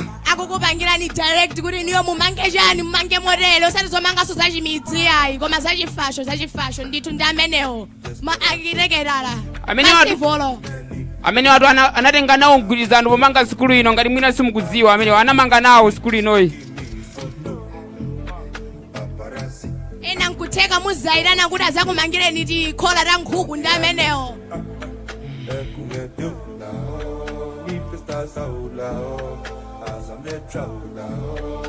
Computer engineers. Izo zikomo kwambiri ma civil engineers. Ndi amene akufunika kulowa mbalo muno tsopano amene ndi ma computer engineers. ineyo ndimayesa ngati ma engineers amavala ma worksuit okha koma iyayi awawa amavala masuti. taonani maine masuti ndithu amene wamachedwaso kuti ma programmers timaona ngati mwina computer basi imangokhala subject koma now it's becoming a career. They had a bigger dream, as you can see, and a bigger picture. And the one who is on middle is going to be next to Mark Zuckerberg.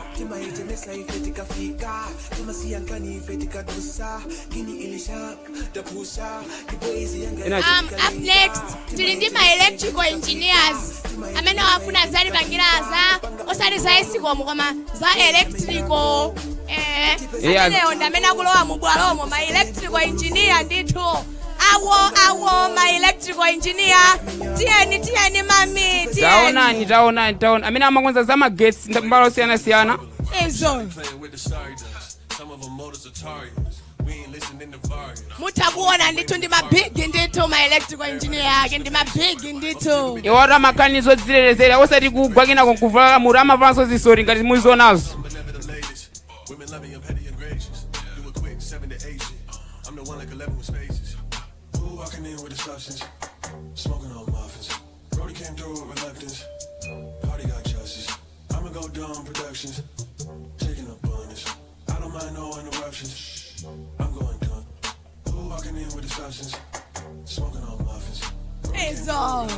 Ndipo watakwanitsa kuyatsa magetsi mutakuona. Kwanu magetsi akatima ina nene ma electrical engineers awawa ndithu. Enanu munakali nchimoyo chachikale chogwitsa ntchito makoloboyi. Zimene zinatha. Pano kunabwera ma electrical engineers amene amkwa kutenga kutaka kuikireni magetsi kunyumba kwanu.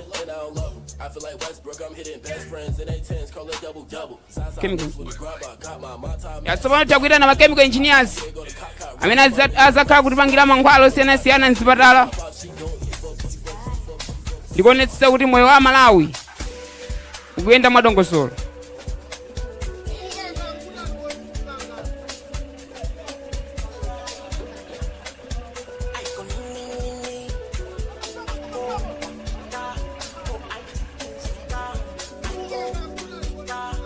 Tangoonani antinu iyi.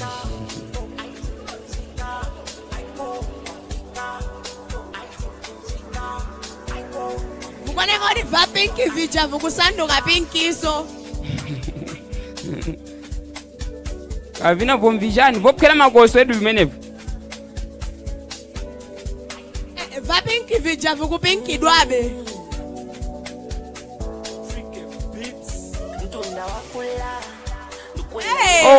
Azibweza auna amaro amba matsenga.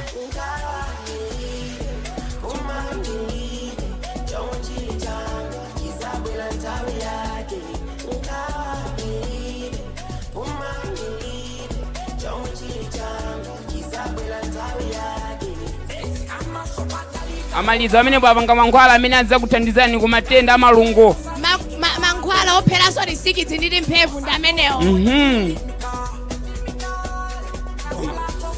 Tsopano takwita na mafamasi motsogolera ndi engineer wawo amene azakhala kuwalangiza. Ka agricultural engineer ndi ako kakulowako amene awalangize za ulimi kuti akhoza kumalima bwanji kuti izipe zawo zizibalana awiri.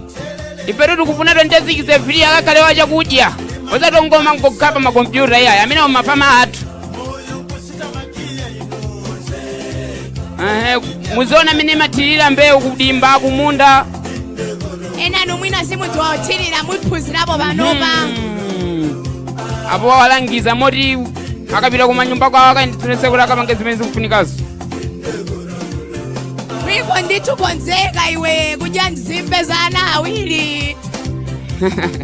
Apatu mafamazi achatu alima ndiye utione kuti mafudu scientist apangana chochani chakudya.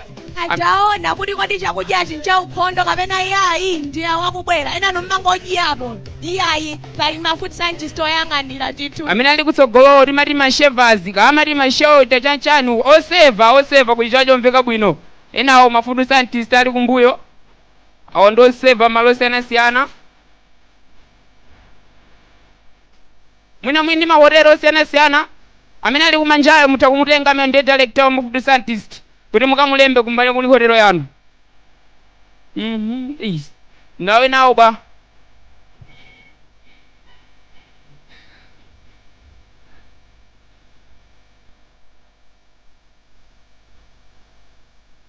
amene wazaliyang'anira ngati chakudya chathu chino cha ukhondo ndithu ma food scientist Madam Faith Banda and Master Mike Galito. popanda ma food scientist ma lectures amafunikanso ma lecture amene afunika loyemba lomuno amene adzasulirana ma school ako chenjedo osiyanasiyana ma lecture amenewo.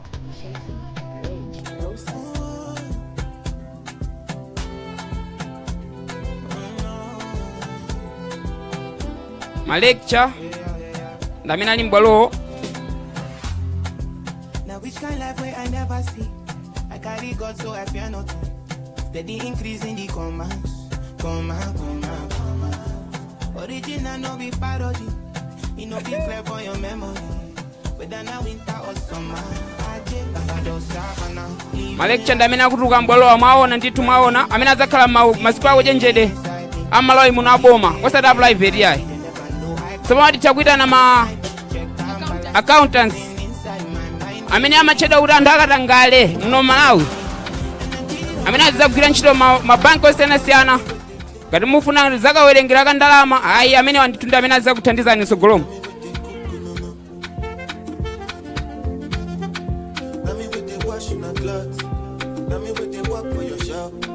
Kuti ma accountants amavaso masuti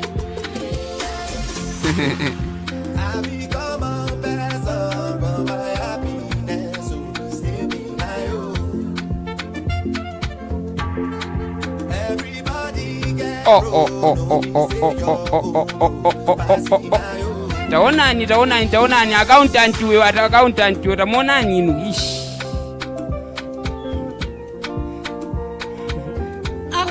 bwino lingagwe diresi lingagwe ena akubwerawo ndeti mali ma business tycoon ma big ya ma business Malawi muno ndi amenewo.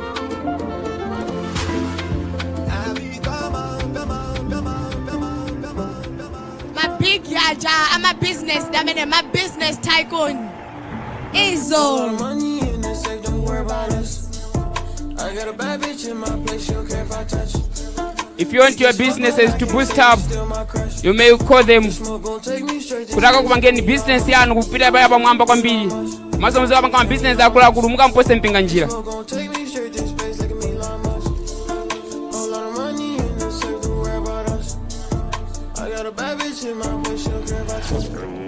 So pano mkwalo mulewe ma designers.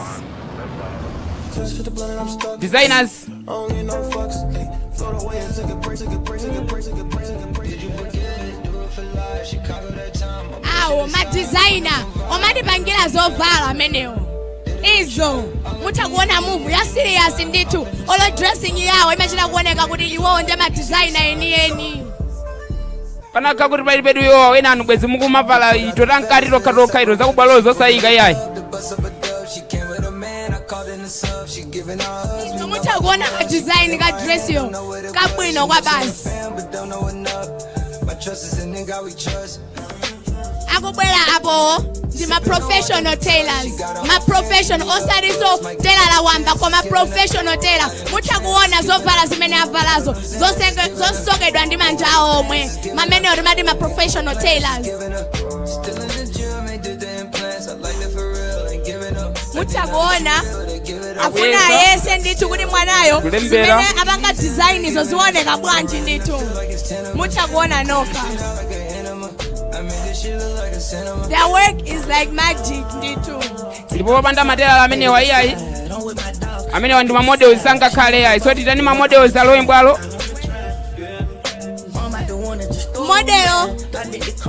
Model wamphamvu uyo akulowa ndi design ya matela mutakuona amene akuonekera model wamphamvu ameneyo.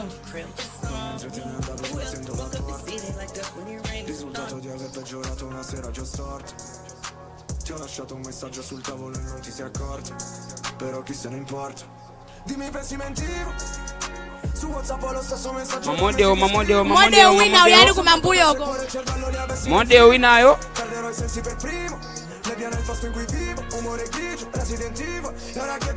model wamphamvu. ena mukati muonetsetse mamodel achitauni ndithu achitauni. Ife tikufuna wathu wachimidzimidzi wachitraditional amene akulowa mbwalo ndi model wachitraditional wachimidzi.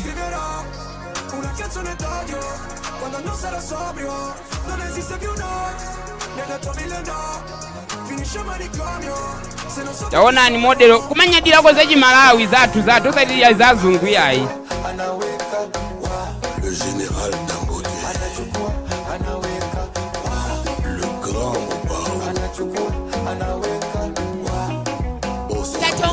tathokoza madizaina. ndena numma kondotengera malamulo kumanja iyayi konka kumana maloya amene akulowa mbwalo amene amadziwa ma constitutional almost apa dziko lonse lapansi koma kunala kumalali makhala poyambirira maloya amphamvu amene akulowa mkatimo. maloya athu amenewo mutha kuona amene akuyendayo wanyamula chibulifikesi ameneyo. That is Right Honorable Counsel Dr. Evans Pempero Bunya, the next Chief Justice of the Republic of Malawi. So Chief Justice awenera kumaoneka ndithu.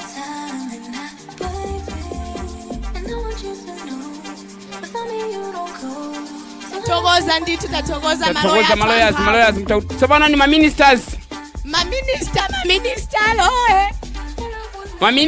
maministry alazi amene azakhala kupanga mabudget a dziko lino la Malawi. mutha kukaona kakafupiko kavala suti ya bulu kankaziko kamene kuti ka Minister of Health ka Mrs. Shakila Likupe kamene kuti ndi Minister of Finance, Minister of Food and Foreign Affairs komanso Minister of Homeland and Security ali musutiyo matunko pezi nazo nenga ngizi kabandala mamboma apa au kapanga ka budget ndithu ka budget.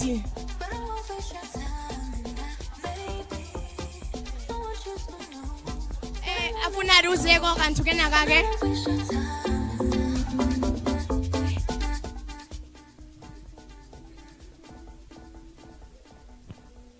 So what you are seeing here is the budget for Malawi for the year 2026, and on a special note, sugar will be bought at 500 Malawi kwacha. Yes! Boma ndilo mwero boma. Amene akulowa tsopano ndi soldiers amene azionetsetsa kuti chitetezo cha muno Malawi. Chitetezo cha muno Malawi chili kuyenda mwadongosolo. Ndipo sazalola kuti anthu ena akalowe Malawi kuti onongera dziko lathu yayi. Achitetezo amenewo achitetezo. Njira ngakombe ndifuti. Mutha kuona kuti nkamuvu ka sojadi. Ma soldiers. Taona ni soldier serious kunkhope usaonetsa manolo. Bwino mundimenya. Vangandichaya nawo. Kulemekeza dziko lawo. Izo masoja. Ma president sanga itewo kaya ndipo ma president amene ali kumbuyo akuzatengedwa ndi ma soldiers kuti atetezedwe. Akuopa kuberedwa ndithu. President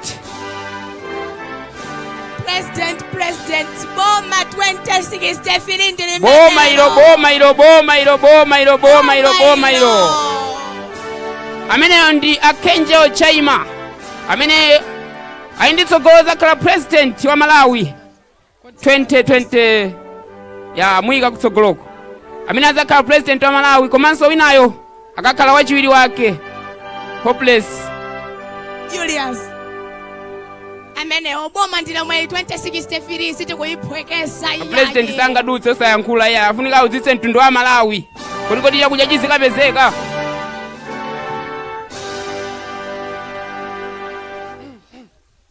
Moni anthu anga. Ndikukutsimikizirani kuti Malawi siosauka. Malawi ndi olemera. Ndipo pofika 2063 yo peresu chakumasowa uja tizitangogawa ngati mawu a Mulungu. Sizokhazo ndikutsimikizani kuti USA ija idzagwada pamaso pa Malawi chifukwa 1 kwacha idzakhala 5 times 1 pound. Mphamvu!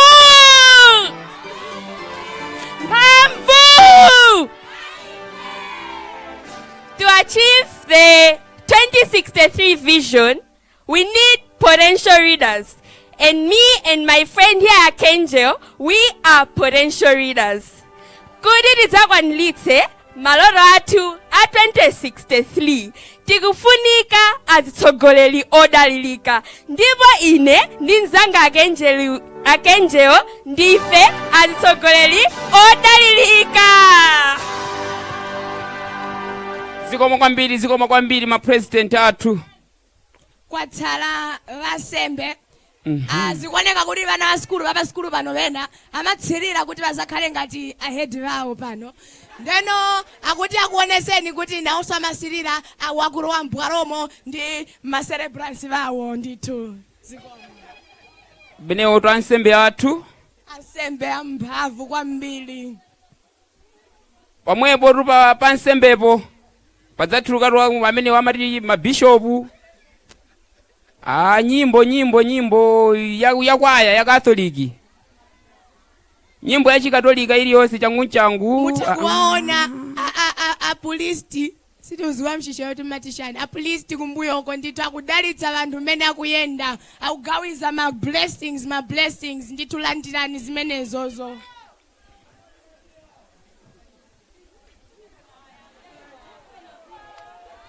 Amene ali kumbuyoyo amafuna kuti adzakhale papa wakuno ku Africa oyamba, ndipo ngakhala heditija amene amadziwa kuti aiteza akazi timasiketi timakhala uko amangokhala payekha nthawi zinanso amagona mwina chipinda choti akazi sangaoneke ndi diso lomwe.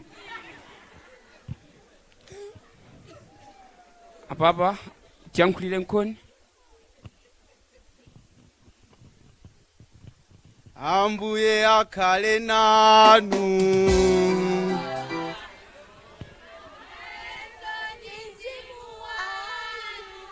Akudaliseni Mulungu wamphamvu zonse, Atate ndi Mwana ndi Mzimu Woyera. Pitani ndi mtendere, mwambo wathu wathera pamenepa.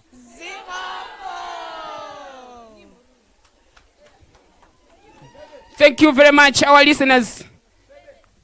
You are live on Loyola TV, and today you are with me, Joseph Chadiruka, and my colleague Mavera singing.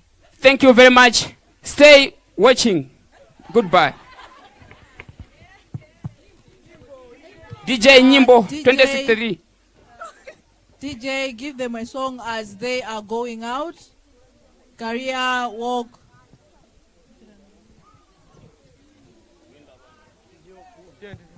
Ai zikomo kwambiri tieni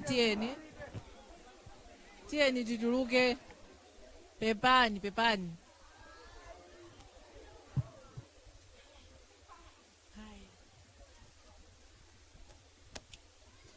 Amenewo ndi ana athu a skulu kuonetsera zimene amafuna adzakhale mtsogolo muno, kutionetsera kuti akufunitsitsa atafikira pamene akufunapo.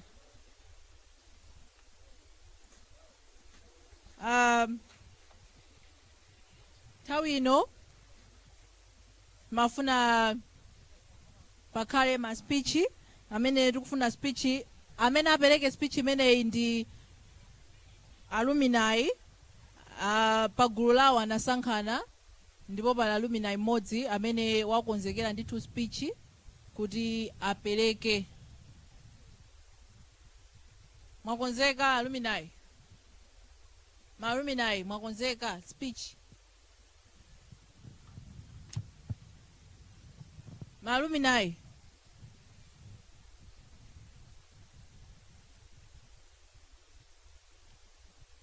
azikomo kwambiri. Mmodzi mwa alumni akubwera amene apereke speech yawo. Ma speech amenewa akuchitika tipempha nawo kuti a body language ndi Loyola band komanso peace pili azikonzekera chifukwa after ma speech amene achitike apa aliso ndi activity yawo body language kenako adzatsalidwa ndi Loyola band kenako peace pili muzikonzekera.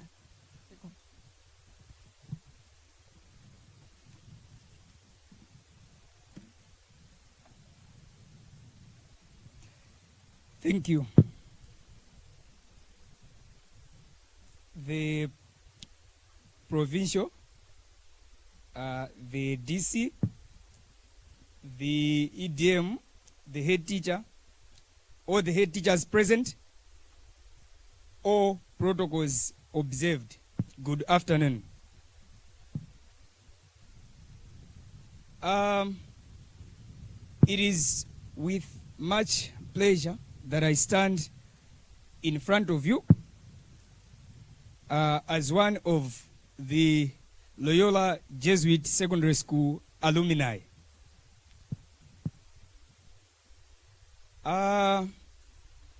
This school, as it was said before, it started producing its fruits in 2019, but the first cohort came here in 2015. I wouldn't say much, but then the school has not only produced responsible citizens in academics, but also spiritual and physical life. We have been helping each other outside there as a community from the same family, just because of the values and the works that we were taught at this place. I do not take this for granted, the head teacher. I would also like to say it that the community outside there now knows that there is Loyola Jesuit Secondary School just because of the good works that you have been doing to us on this campus. I will not go far. To the graduates, you are also coming outside there to join the Loyola alumni community. Feel free and be ready to work with us and be with us. With those words, I shouldn't waste much of your time. Thank you for listening. Thank you. Ameneyo alumni wathu amene wapereka speech yake yabwino kwambiri. Nthawi ino ndikufuna kupereka mpata kwa a PTA chairperson amene apereke nawonso speech yawo, koma amene nanenera muja kuti body language Loyola band peace pili chonde konzekani ndipo musunge nthawi. Nde nthawi ino ndikupereka bwaloli kwa a PTA chairperson kuti nawonso apereke speech yawo. Second.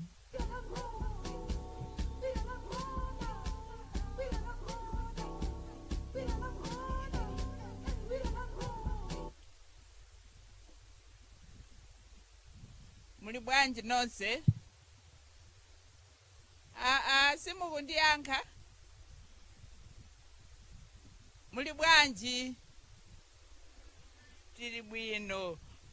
Good afternoon, everybody. I'm very happy to be here with you all today as we celebrate this special occasion when our children are graduating today, our Form 4 students. And also today is a very special day because it is our 10th anniversary. We are celebrating our 10th anniversary and we are really happy. This is a joyous day. Although I'm not seeing people that are joyous, tili ndi chimwemwe ya koma tatopa mwina iti okay njala but zitha posachedwa. I'm truly honored to be part of this event, to be part of the 10th anniversary celebration, but also this special event where our students are graduating today, our Form 4 students. This year, the school is graduating a total of 129 students. But I also want to take this opportunity and note that in the past 10 years, the school has graduated, has been able to send 601 students to public universities and colleges. The school has also excelled in so many things, and of note, the school has excelled in music and arts. We can also see the fruits through the band that has been performing here. The school has also reached a big milestone because it has opened a special needs education center, and we are all aware of that. But also of note, the PTA with the school has installed power so that we should have power all day through solar. Although now we had no power, but at least the boys and girls hostels, they have power so that when there's a blackout, they are not walking around in the dark. This is also commendable. Yes.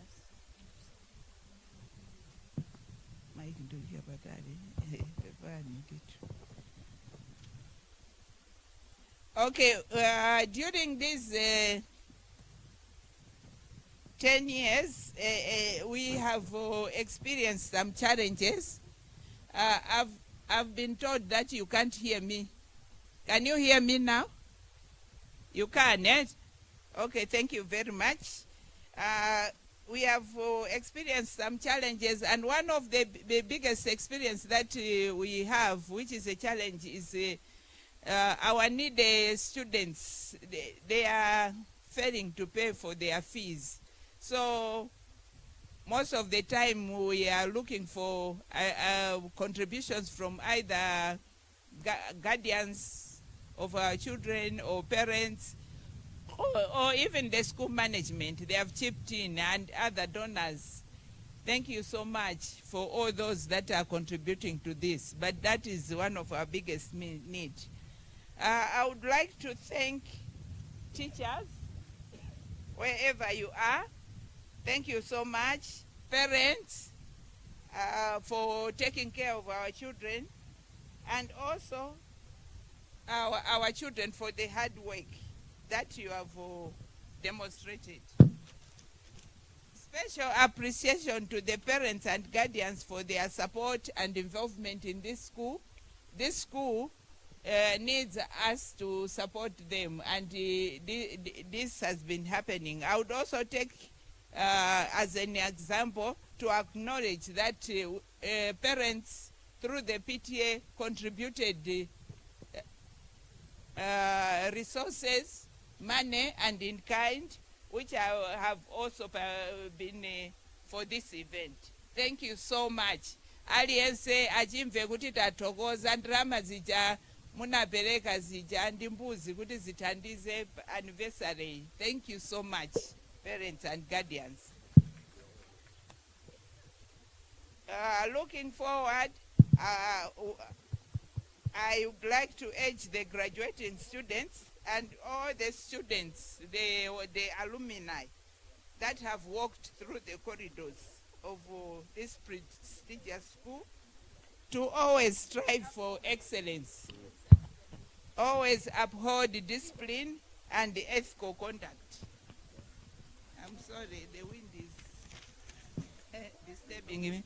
The PTA will continue to work with the school management and the board to identify future plans and new initiatives for the development of the school.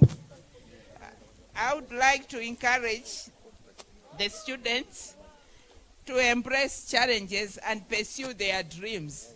I know one of our former late presidents always said, dream in color. And I want to urge you to continue dreaming. Dream in color. Aim to be responsible and contributing members of the society. Always embrace the importance of lifelong learning and personal growth. Learning is not ending when you graduate from here. Continue to learn so that you can be relevant. Your future is in your hands, and you only can make it happen. Nobody, not even your parents, not even, it's in your hands. So always strive to do that. In closing, I want to thank everyone who is here once again for your contributions to the school's success. We are here because of all of us. To the graduating students, I wish you all the best in your future endeavors. May you continue to learn and grow to make Loyola Jesuit Secondary School proud. Thank you, and God bless you all.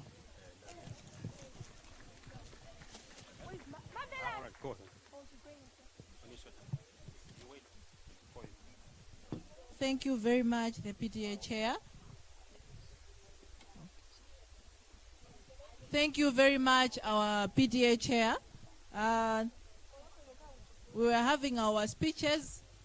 Tamvera kuyankhula kokhudzika kumene wayankhula alumni wathu komanso a PTA Chairperson kuthokoza makolo ndi zina motero. Nthawi ino ndi nthawi ya ma-performance amene apangidwe ndi magulu awiri. Loyamba ndinanena kuti body language ananditsimikizira kuti akonzeka, ndiye bwalo litilitsegula kuti iwo ationetse zimene akonzekera. Kenako atsogozedwa ndi Loyola band, ndikhulupirira kuti nawonso akonzeka. Kenako tikamaliza ma-performance amenewa tipitanso ku ma-awards ena amene ali sports, religious discipline and academic excellence. Ndikhulupirira kuti award committee akonzekera kuti athandize pamenepa, ndipo mu nthawi imeneyi ndidzayitananso deputy academics, a head teacher ndi a guest of honor nthawi imene tidzipereka ma awards. Ndisanapitire choncho ndimafuna ndiperekenso uthenga umenewu malingana kuti activity imene ibwere ndi ya ma awards. So anthu onse amene mwalandira ma awards, mwambo ukatha tifunika kuti tijambulitse zithunzi pa mapeto pa mwambo. Zikomo kwambiri. Body language.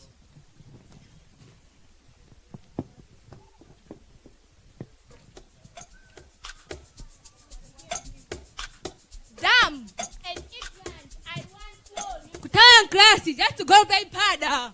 But my parents never gave up on me. They sent me here and I met different people. Father Ken, Mr. Banda, they taught me different things. Look at us now, aiming at making Malawi a better place.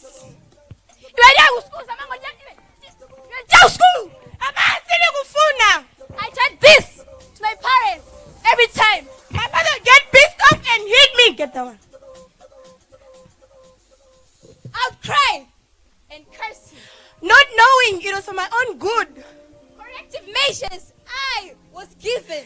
Endless lectures and talks with different teachers shaped me into a better person and opened my mind. And now, when I look at Malawi 2063, boy, I see next America.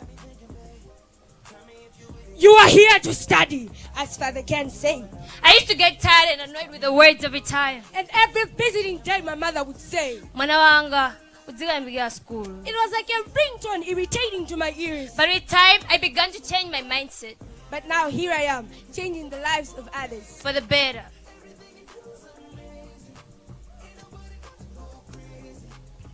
Like a street kid I was. Fighting with different people. Old or young, I didn't care. but fate brought me here.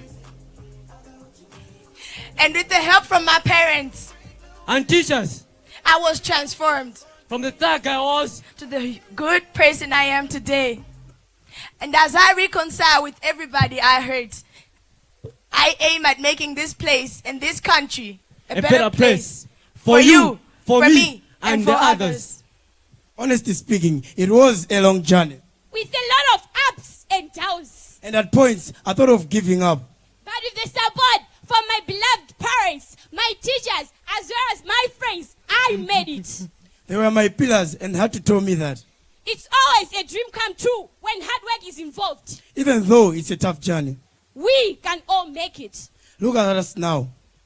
Aiming to build the better Malawi for all of us. Working towards a Malawi 2063. And we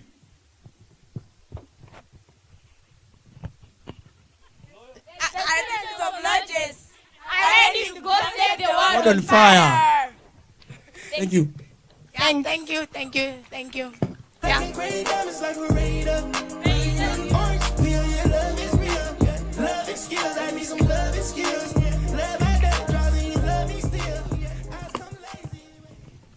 Zikomo kwambiri amenewo anali ana athu akuti dzina body language ayi zonyaditsa kwambiri kuti akuonetsa kuyamika pa zimene amaphunzira akakhala pamalo pano odinoti mmene akhalira pamalo pano. Nthawi ino tikuyitana Loyola Band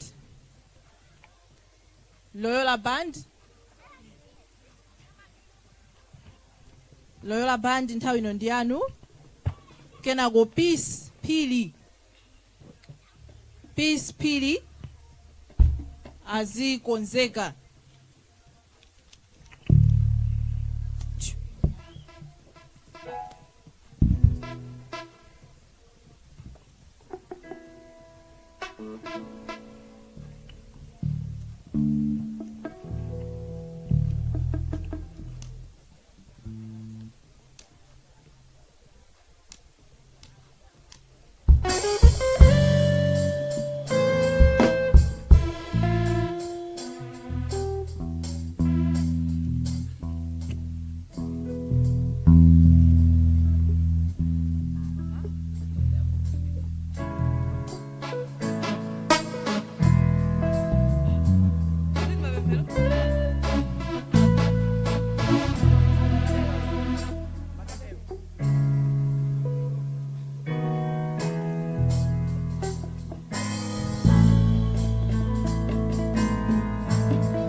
La Faelo, Kamoa, Zanjalanga la kumanja, Nkarikweza mwamba, ndima yankulazo samveka kukutola mutu. Liko boshikili yakatala baba. Pena ndima kuzumuka ine, ngati mutu wa misala ine, simu wanga kabanjala, ine ndima pempera. Chauta amabesera Dibo samalipera Chauta amamba Mapempelo mo Ifeti marira Zimu masika Ifeyo chika pempera Mapempelo mo Eyati marira Zimu masika Ifeyo tikapempera Yo, body language masinja Agelo amatsika Zambili umasimba kupempera ukuimba Joma singa Joma balalika Uchaya malilimo kubuduka paka pinga Utaona patalucha kuyesa tikumaza Masuka bambeze kumakumwamba kumayaza Joma suka jida wada Bama wondo fana Mwina suku ziwa Zikola pasini mkondo fana Ena maswala Kusala kuja upembela molimba tukuta likungo chucha ena kalingalila moyo wao mpaka sonzi udusa mosi enako makopita ndi kumwezi koma mapempelo mo ifeti marira zimu masika ifeyo tikapempera mapempelo mo eyati marira nzimu masika tikapemphera.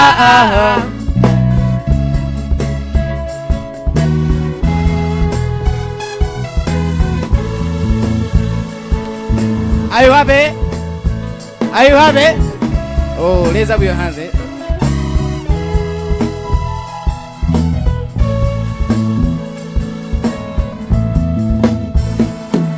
Penati yangana kumawa kotuluka zoa.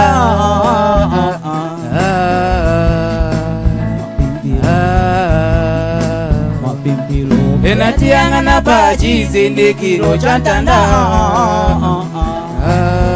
Tiangana tanda. Mapemphero timalangulana ndi Mulungu amatimva. Mapemphero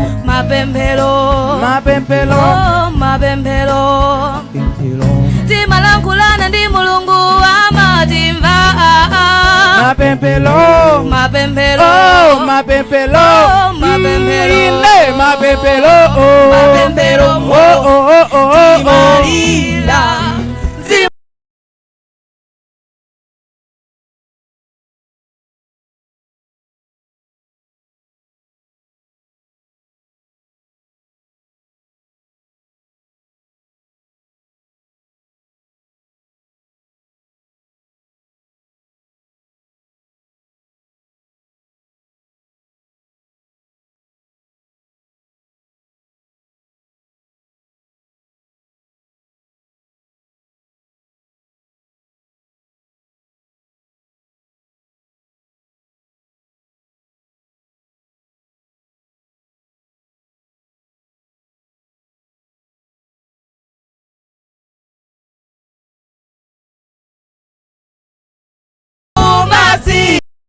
Luntha Television, bringing wisdom into your home. Stands as an autonomous faith-based broadcaster with a national and international reach.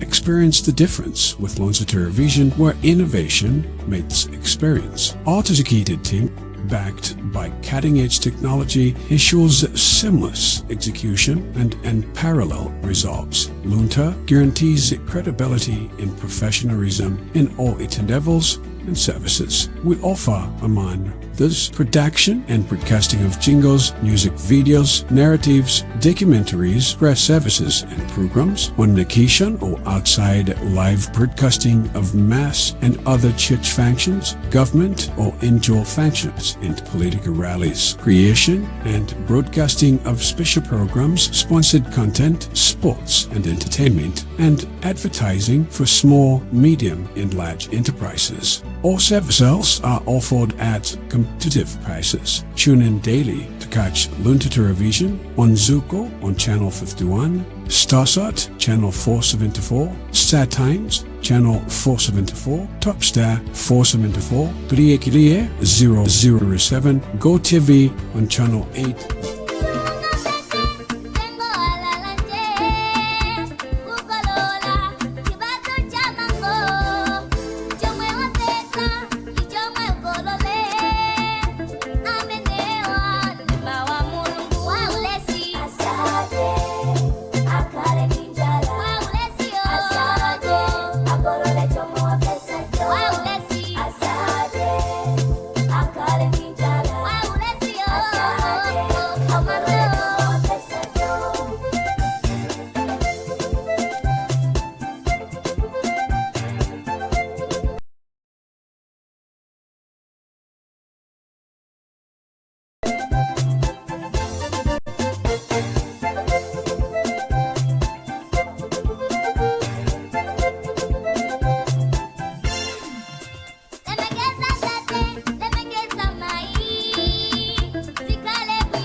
Thank you very much. Thank you very much.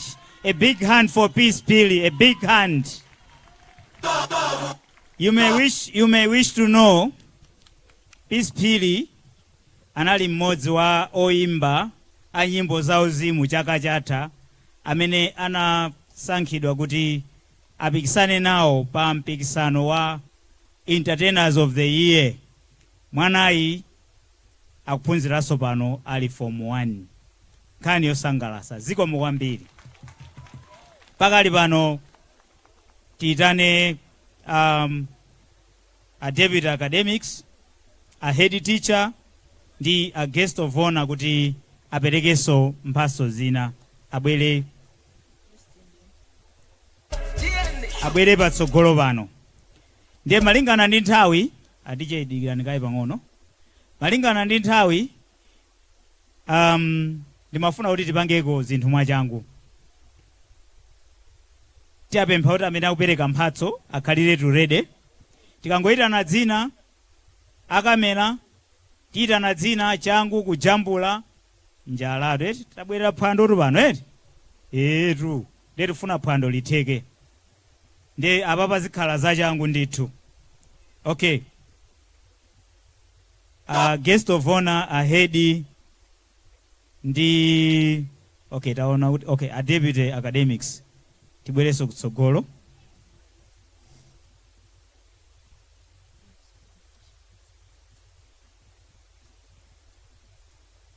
DJ nyimbo pansi pang'ono eh? We are starting with the most ignition. Alinafe Chikwili goes away with a certificate, a t-shirt and a wristwatch. Next is the most behaved boy, Watipaso Chikwa,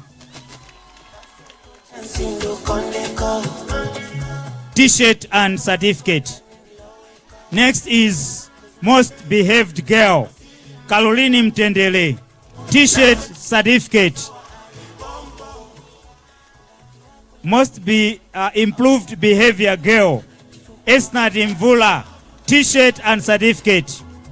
All right, the ones that I'll be calling here, they'll go away with a t-shirt and a certificate.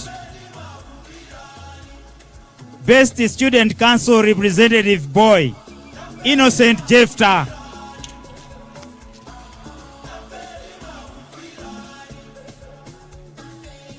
Best Student Council Representative Girl, Tionge Nyirenda.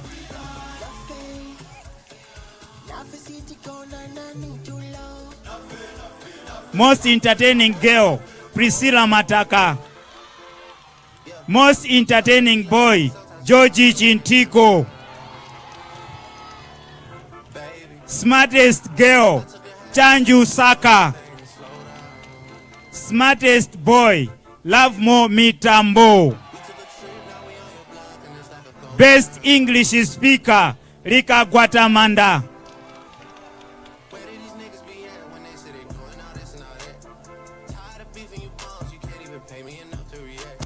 Tipite sopano kwa oziwa kudoda mpira ndi kupanga masewero ena.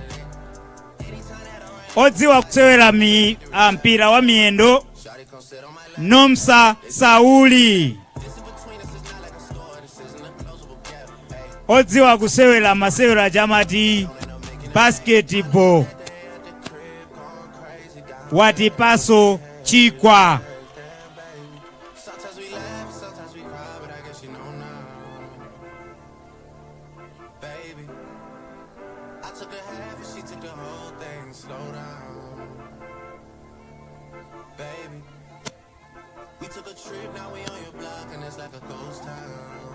Odziwa kusewera basketball, Mtsigana, Victory Gordon.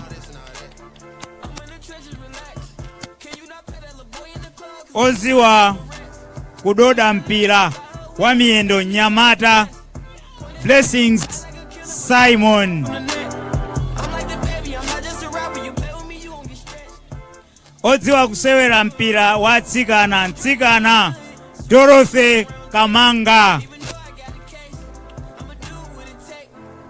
odziwa kusewera mpira okha ngati wamanja timati volleyball, Chisomo Patukani.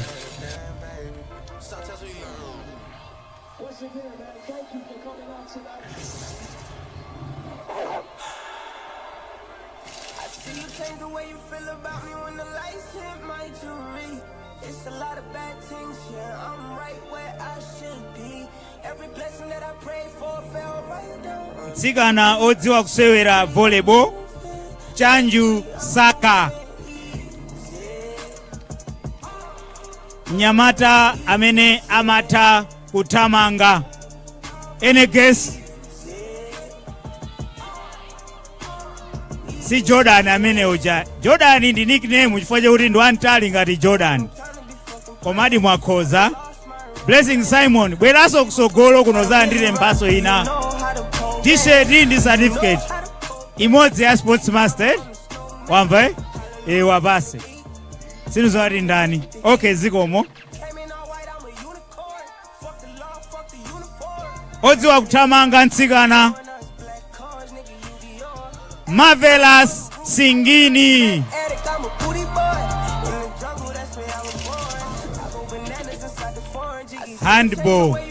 Handball. Imlan Duka.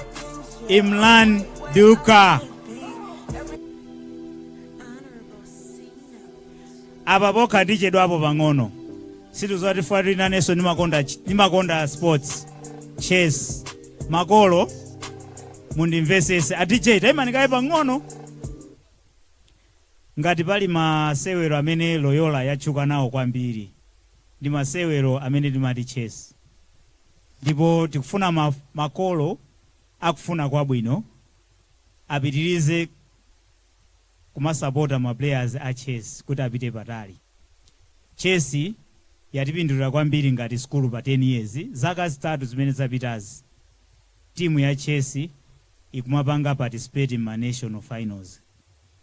Of course chaka chino zadivuta tathera pa division finals, koma last year tinapita pa national finals. Chaka chamawa tifuna support yanu. Tikapempha transport utufuna transport. Tipapita ndi ana ochepa 4 or 5. Kholo lina zingozipereka kuti galimoto yanga ikubwera ikuzatengana akupita ku chess. Makolo tamvana. Tamva eti? Ndangati adzipereka kale. Changu pamalo zikomo. Okay, best in chess. Unyamata amene iyi ndi nyamata kuti namuziwa kusewera chess zaka zitatu zapitazo.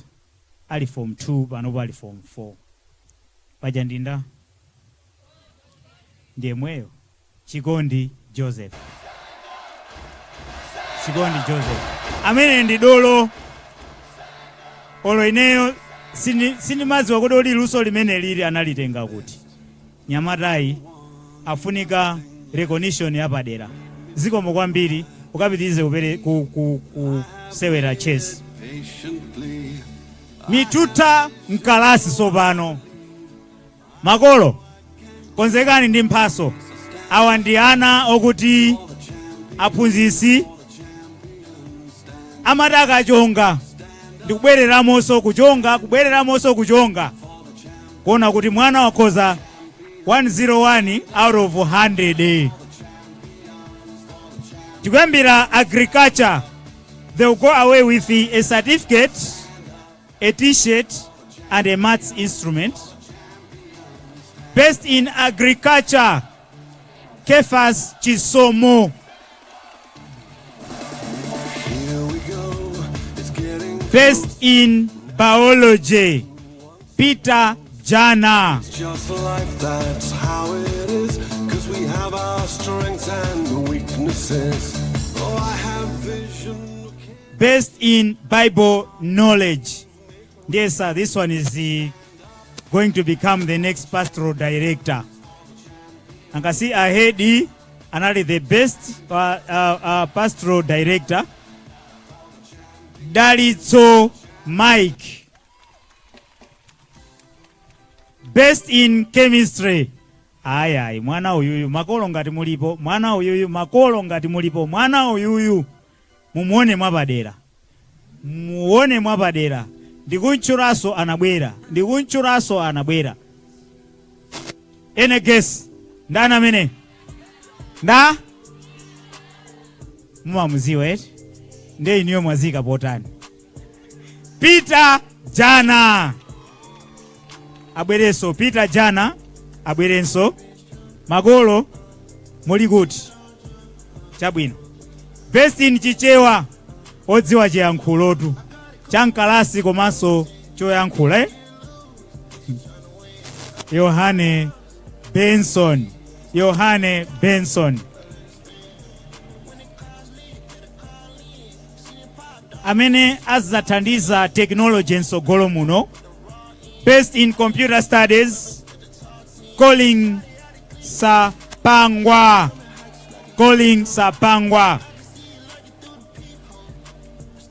Here I will now use English. You know, English is a second language to us, but this student, when the teacher sat down, he had to look at all the students again and again, because English is a second language. So the best in English is a girl.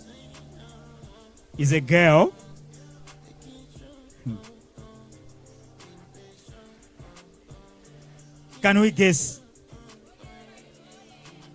No. Ntendele Chiabwa. She has another name. Caroline Chiabwa. Best in geography. Awandie ona za aviator. Aviator pachandi njuga koma zouluka chani osati za ofiti.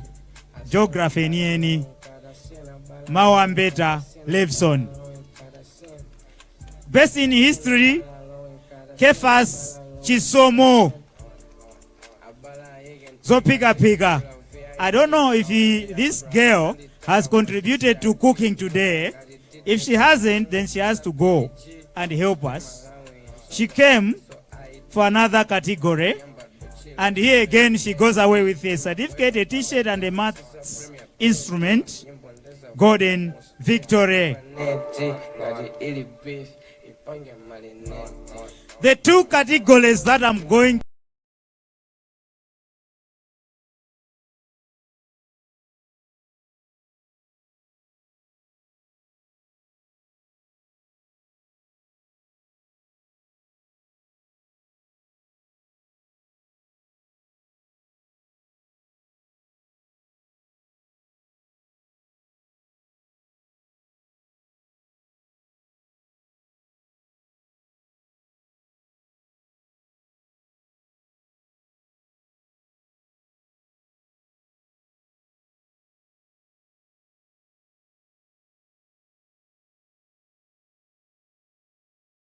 to mention, they are going to the same student.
They are going to the same student.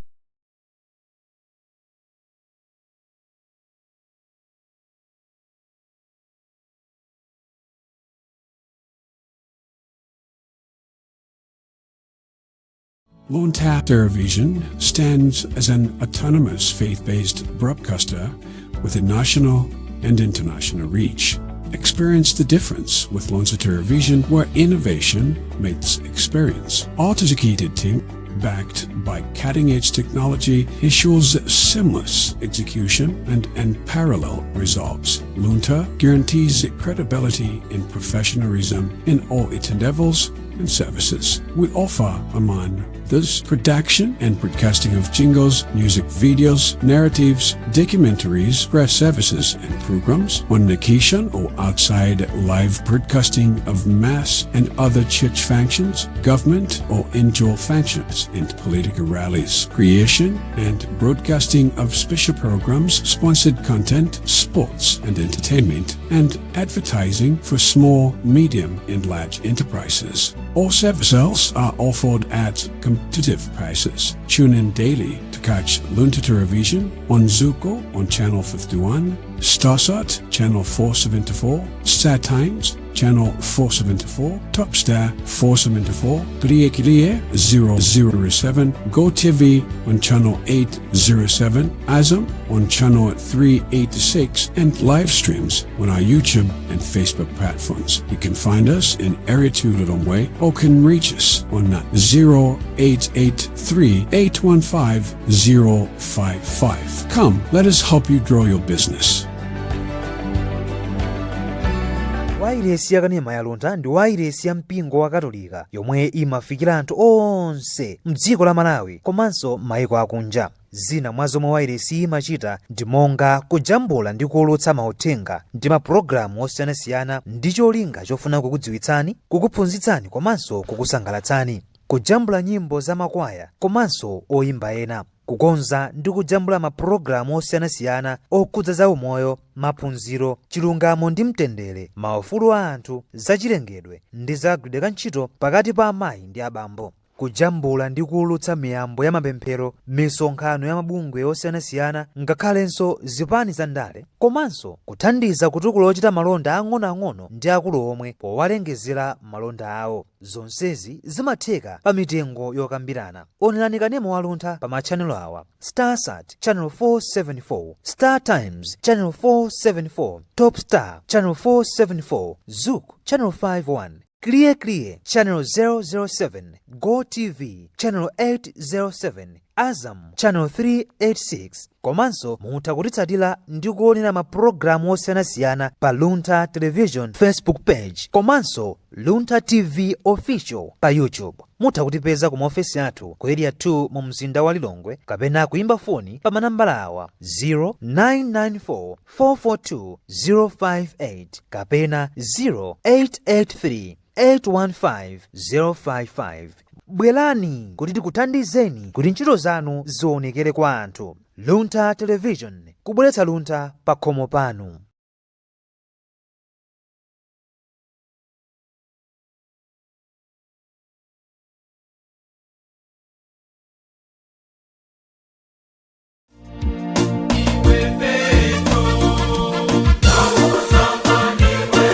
Jubilee ya Aepiskopi. Chaka cha 2025 ndi chaka choyera cha Jubilee, yomwe ndi nyengo ya mtengo wapatali yofunika kwambiri posinkhasinkha za moyo wauzimu, kuganizira za mpingo ndiponso moyo wa munthu pofuna kukwaniritsa udindo ndi cholinga cha mpingowo. Akuluakulu a mpingo wa Katolika ku Roma adasankhula lachitatu ndi lachinayi pa 25 mpaka pa 26 June 2025 kuti kudzachitike chaka cha Jubilee ya Aepiskopi. Kuno ku Malawi, aepiskopi athu adzakondwerera Jubilee yawo pa 25 June lachitatu, ndipo chikondwererochi chidzachitikira ku Catholic Secretariat ku Lilongwe. Mwazina zomwe zidzachitike pa chikondwererochi ndi mpindikiro wa aepiskopi umene adzachititse ndi olemekezeka Ambuye Rafael Nkube aku Diocese ya Hwange ku Zimbabwe. Mabishop adzasinkhasinkha mozama pa mitu iwiri yayikuluikulu yakuti ndi episkopi ngati mbusa wa chiyembekezo komanso kuyendera limodzi mwa njira ya sinodi ndi utumiki wa episkopi. Pa tsikuli akhristu eni ake, ansembe ndiponso atumiki onse a mzipani za mpingo akuyitanidwa kuti akachitire limodzi ndi aepiskopi nsembe ya misa yomwe idzayambe pa 5:30 madzulo ku St. Patrick's Parish. Jubilee ya aepiskopi Ndi nthawi yapadera yosinkhasinkha mozama za udindo ndi utumiki wa aepiskopi ngati abusa athu komanso ngati amlowa malo a apostoli pamene akutsogolera mpingo, kuphunzitsa za chikhulupiriro ndi kusungitsa umodzi wa mpingo. Imeneyi ndi nthawi yopempherera aepiskopi athu kuti Mulungu apatse mphamvu zothandizira kukwaniritsa ntchito zawo, akhale olimba mtima akakumana ndi zokhoma, komanso akhale ndi nzeru kuti adziwe zoyenera kuchita pa utumiki wawo. Imeneyi ndi nthawi yakuti tisonyeze kuthokoza kwathu chifukwa cha onse amene adatsogolera mpingo wa Ambuye pa mibado ndi mibado, omwe adathandizira kuti utsogoleri wa mpingo wa Katolika upitirize kukhala ndi atumiki omwe maziko ake ndi apostoli kuyambira pa nthawi imene Ambuye Yesu Khristu adakhazikitsa mpingo wake. Kuwala kwa chiyembekezo kochokera kwa Ambuye athu Yesu Khristu kuwalire tonsefe. Umva bwanji mu mtima, upangana chani ndi Mulungu?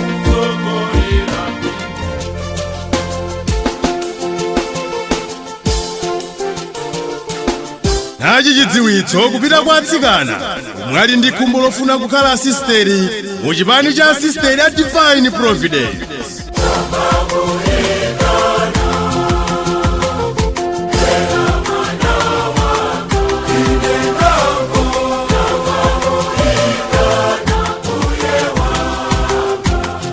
Kudzakhala mbindikiro wa atsikana omwe ali ndi khumbo lofuna kulowa usisteri mchipani cha asisteri a Divine Providence. Ndipo mbindikirowu ulipo kuyambira pa 28 July mpaka pa 2 August 2025 ku St. Monica Girls Secondary School m'boma la Mangochi. Zofunika kutenga pobwera ku mbindikirowu ndi izi: ope ndi cholembera, zofunda, baibulo, buku la nyimbo ndi mapemphero, zovala, sopo ndi zina zofunika pa moyo wawo pa nthawi yonse yomwe adzakhale ku mbindikirowu.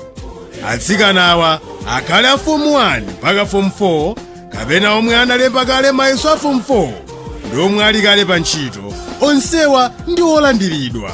Mukafuna kudziwa zambiri, imbani lamya pa 0991 153 770 ndipo mulankhulana ndi Sister Ruth Kacheka, kapena pa 0888 686 172 ndipo mulankhulana ndi Sister Catherine Boloma, kapenanso pa 0880 884 277 kapena pa 0997 999 544 ndipo mulankhulana ndi Sister Manes Pio, kapenanso pa 0882 631 123 kapena pa 0990 142 748 ndipo mulankhulana ndi Sister Agnes Magombo. Inu nonse akufuna kwabwino mulolandidwa ku mbindikirowu.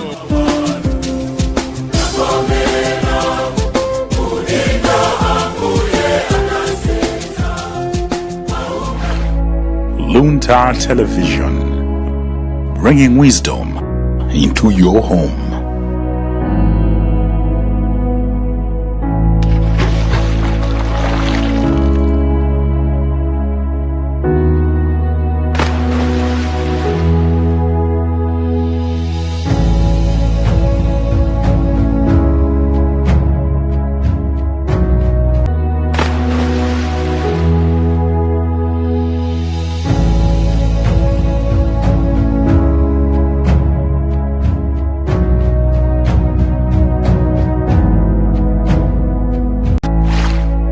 Luntha Television, bringing wisdom.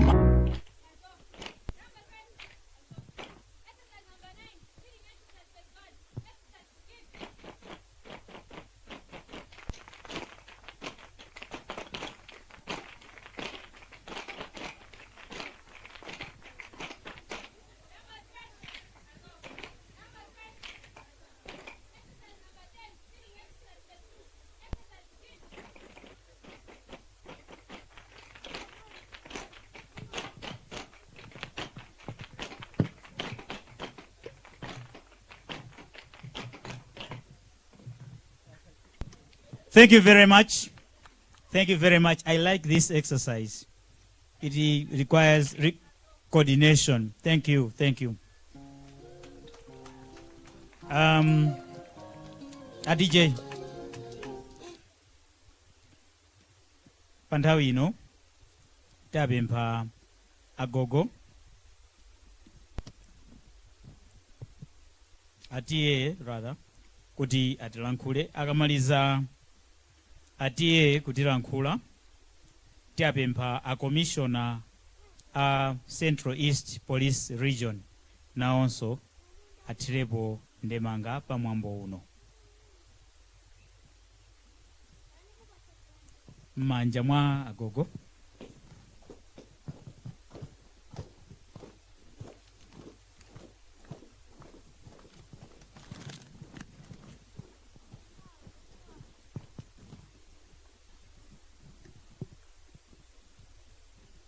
Ulemu kwa mlendo watu olemekezeka amene malemekeza mambo watu uno against of honor.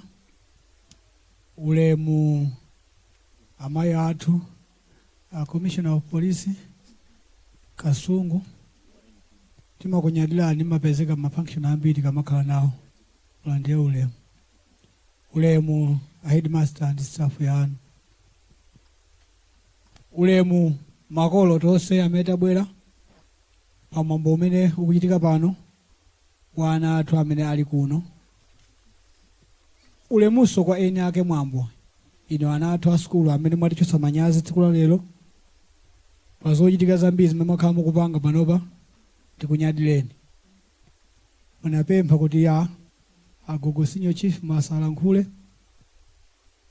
Ine na imane sine gogo senior chief mwase kubwera alendo osiyanasiyana iwo akagwira ntchito za boma anituma kuti ndiwayimilire tsiku la lero pamwamboli pano. Ndayima pano ngati nthumu yawo ndithu. Kazakhala ni mwayo amene simukuwadziwa nthani yake zakhala ni mwambo muzawadziwa. Koma kwa lero amba atangwanika. Koma ndilankhula mawu ayiwo amene andituma. Iwo kwawo ndikuthokoza kuno ku skulu ya Jesuit. Panthawi zonse mukakhala zochitika mmawakumbukira mmakhala nawo limodzi. Anandiwuza kuti musakayiwale mukathokoze. Pochongo ndikumbukirako ndiyo tikuyenda nawo limodzi. Masomphenya awo amene anali m'maloto mwawo kunoko mukupherezera maka kumbali ya maphunziro. Chitukuko kudera kuti chiyende chimafunika ni anthu amene alandira maphunziro okwanira. Dziko liyende bwino kumafunikanso kutsogole anthu amene alandira maphunziro okwanira. Pachifukwa ichi iwo kungopezeka skulu imene indera lawo iwo ndi onyadira kwambiri. Ali pa gawo limodzi lothandiza kutukula Malawi maphunziro. Anatinso ndiyamike kwa makolo amene munapereka ana pa skulu ino kuti azaphunzire. Iwo mwayika pamapo chifukwa cha ana amene akuphunzira pano. Mbiri imene ikuchitika kudzera ku ana amene akuphunzira pano ikukhala yomveka Malawi yonse. Koma chifukwa chongotchuka dzina lawo kuti ili ku skulu ikudera mwase iwo akamakhala amava kukoma kuti akuveka paliponse chifukwa cha skulu iyi ku ana amene akuphunzira pano. Akanyambuka pano kupita mmadera akafunsa muchoka kuti amati choka ku Loyola kudera kugodzera mwase. Iwo ndikuti paliponse ku Malawi adziwika chifukwa cha maphunziro. Ana inu uthenga umene anapereka kwa inu anati nkuwuzeni kuti ulendo wa skulu ndi wautali kwambiri. Ulendo wa skulu ndi wautali zedi ndipo ndi wowawa. Koma kuti mukauyenda ndi cholinga umakhala waufupi. Mukauyenda ndi cholinga umakhala waufupi chifukwa imene malingalira pa moyo wanu mukakhoza ndi kumaliza skulu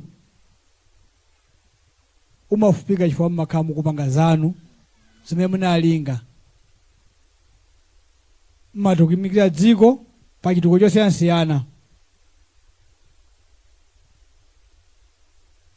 head teacher anakambaso ndikuthokozeni kuti mbiri imene ili pano pa skulu ikupeka mbiri yabwino, ana akuphunzira bwino, so staff yanu ukugwira ntchito mogwirizana kuti chitukuko chipite pa skulu cha maphunziro. Anati nkuthokozeni kwambiri pa chimenecho. Mwambo huu ndi waukulu, sintenga nthawi kulankhula.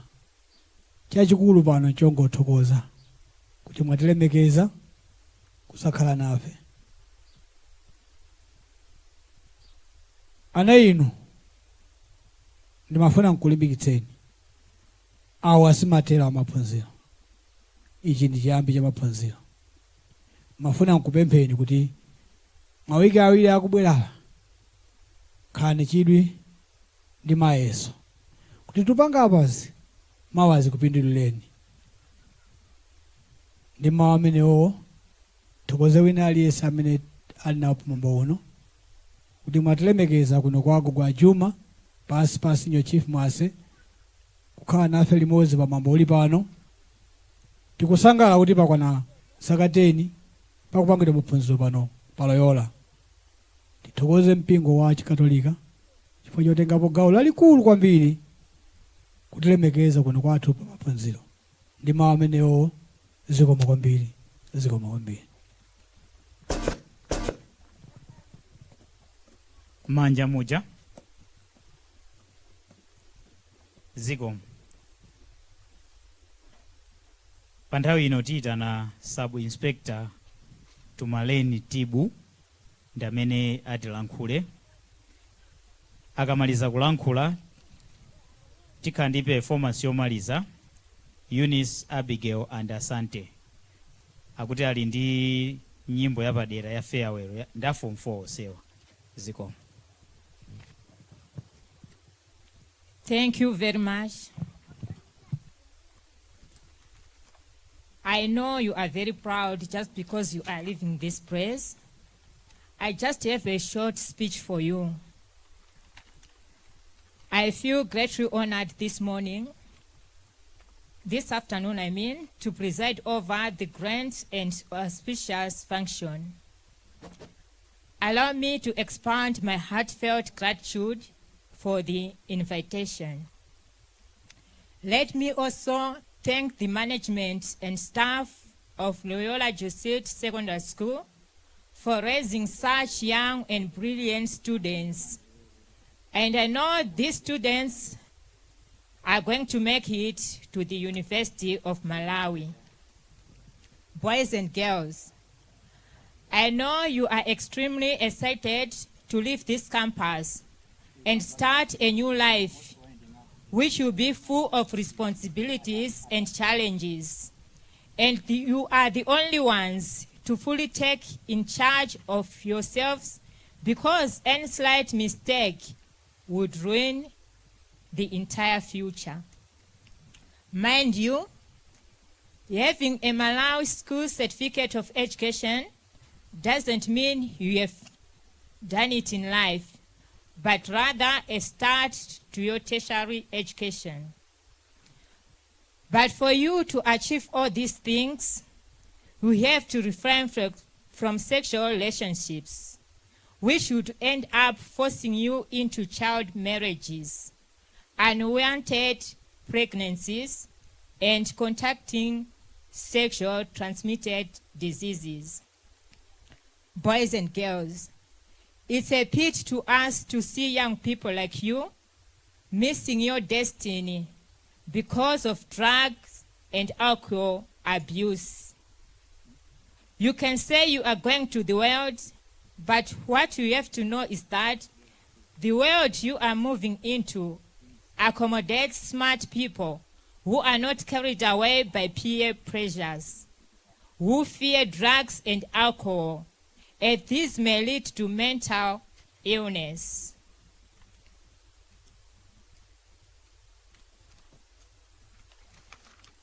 If excessively taken, those people you see picking things in dustbins, some of them are the outcome of drugs.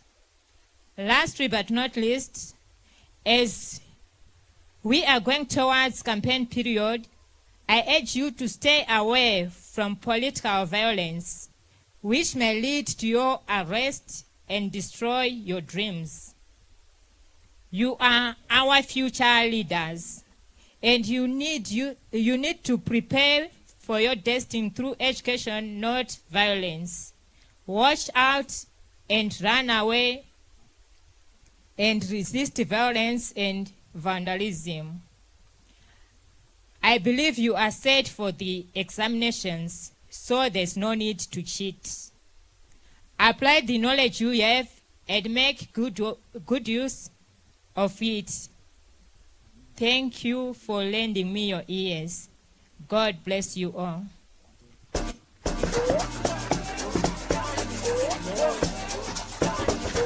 Thank you very much. The last activity. After this activity, we shall have speeches. Will be directed immediately after the activities.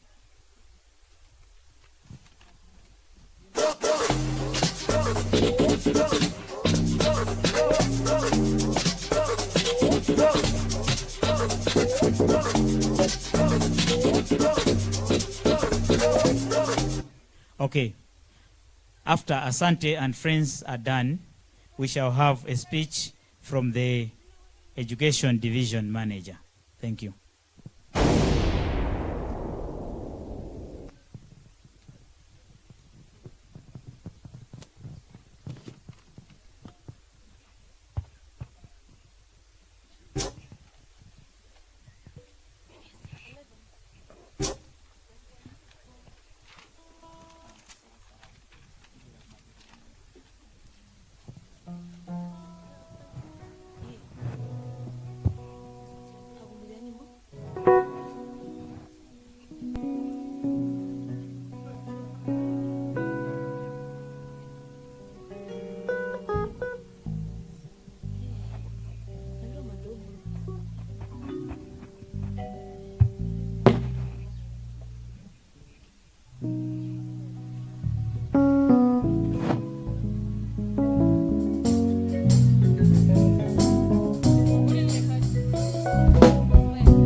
Tupitali kakumbuka fomani nikangoni nichintunda tambesea kuori ukupitapo galisuka samala iwe moyo wako lipachise lelo wapanga graduate zakazote papa college ukuyenera kusamala saseweleze mwai ndika mozi umabwera paka mozi pinako ni misozi tikana kumbuka mwai ndika mozi umabwera paka mozi pinako ni misozi nyamara kumbuka lelo tipange sokolo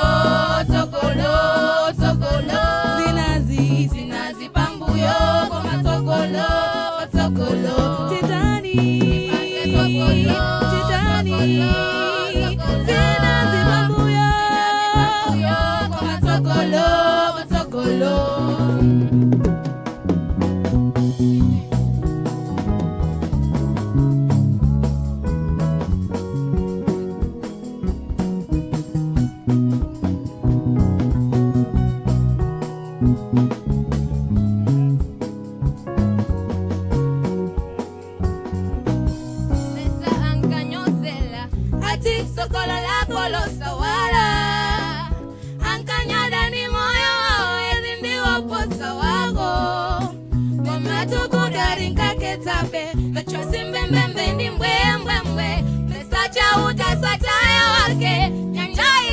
lokabe maini kamozi umabwera paka mozi nako ni misozi kana kumbuka maini kamozi umabwera paka mozi nako ni misozi nyamara kumbuka lelo tipange sokolo sokolo sokolo zinazi pambuyo koma sokolo sokolo titani tipange sokolo sokolo sokolo zinazi pambuyo koma sokolo sokolo.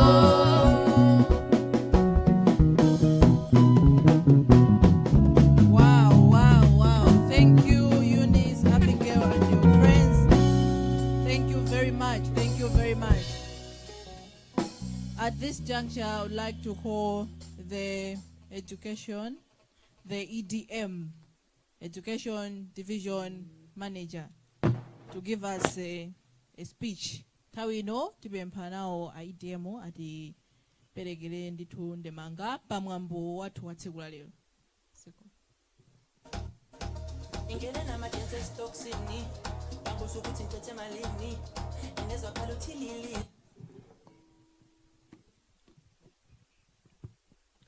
Thank you very much, the Director of Ceremonies. Ukamala nkhula kumapeto ena tatopa njala ena amamba kufusa kuti nkulu amene akuti chani yoni ndipemphe kuti titamvesera. Our guest of honor, the representative of the Provincial, Father Mutesha, the Police Commissioner for Central Eastern Region, Mrs. Manjolo, and the entourage. Colleagues from the Division Office, we have the Shini Coordinator and the Inclusive Education Coordinator. Members of the corporate world, I've seen the Standard Bank Manager is here, Tawama Investment Manager, Mr. Story is here, and all the business people invited. The head teacher of Loyola, Father Ken, and your staff, the PTA chair and your executive, parents of the graduating students and the continuing students, the 2025 graduating students, continuing students, all invited guests, ladies and gentlemen. Today, we have all been invited to celebrate a dream that has seen so many walking in the corridors of various public universities in Malawi and beyond from this school. A dream harnessed, incubated, and hatched at the bosom of the congregation of the Catholic Jesuits. We therefore would like to thank you, the Jesuit community, for realizing this dream, which aligns government agenda of Malawi 2063. We have been informed that so far, Loyola Jesuit Secondary School has sent 601 students to public universities. As a country, we cannot prosper without good education. As a country, we cannot move forward without well-educated citizenry. The fourth industrial revolution in which we are requires well-educated people, and for us to survive in it, we need well-educated citizenry to realize better yields in the E-generation in which we are. I therefore request you, Father Mutesha, to convey our vote of thanks for realizing this dream, and we expect that we should also have another school of this caliber within Kasungo, within the division, to continue what the Jesuit community is doing. My dear graduates, after this moment, life is going to separate you. Some of you will go to university. Some of you will get employed. Some of you are going to travel abroad. And some of you will go back to your village. However, today's 10th anniversary should teach you a lesson that in life, as young people, you need to have a purpose for your life. You need to have a dream. As I said, that today we are celebrating a 10th anniversary. This is a dream that the Jesuits had for this place. Those who were there in 2012, 2013 would understand kuti malo agogwa Juma pamalimidwa. But it just took the Jesuits to have a dream for this place. And here we are, that for the past 10 years, Loyola Jesuits has been transforming and forming women, and women with others for others.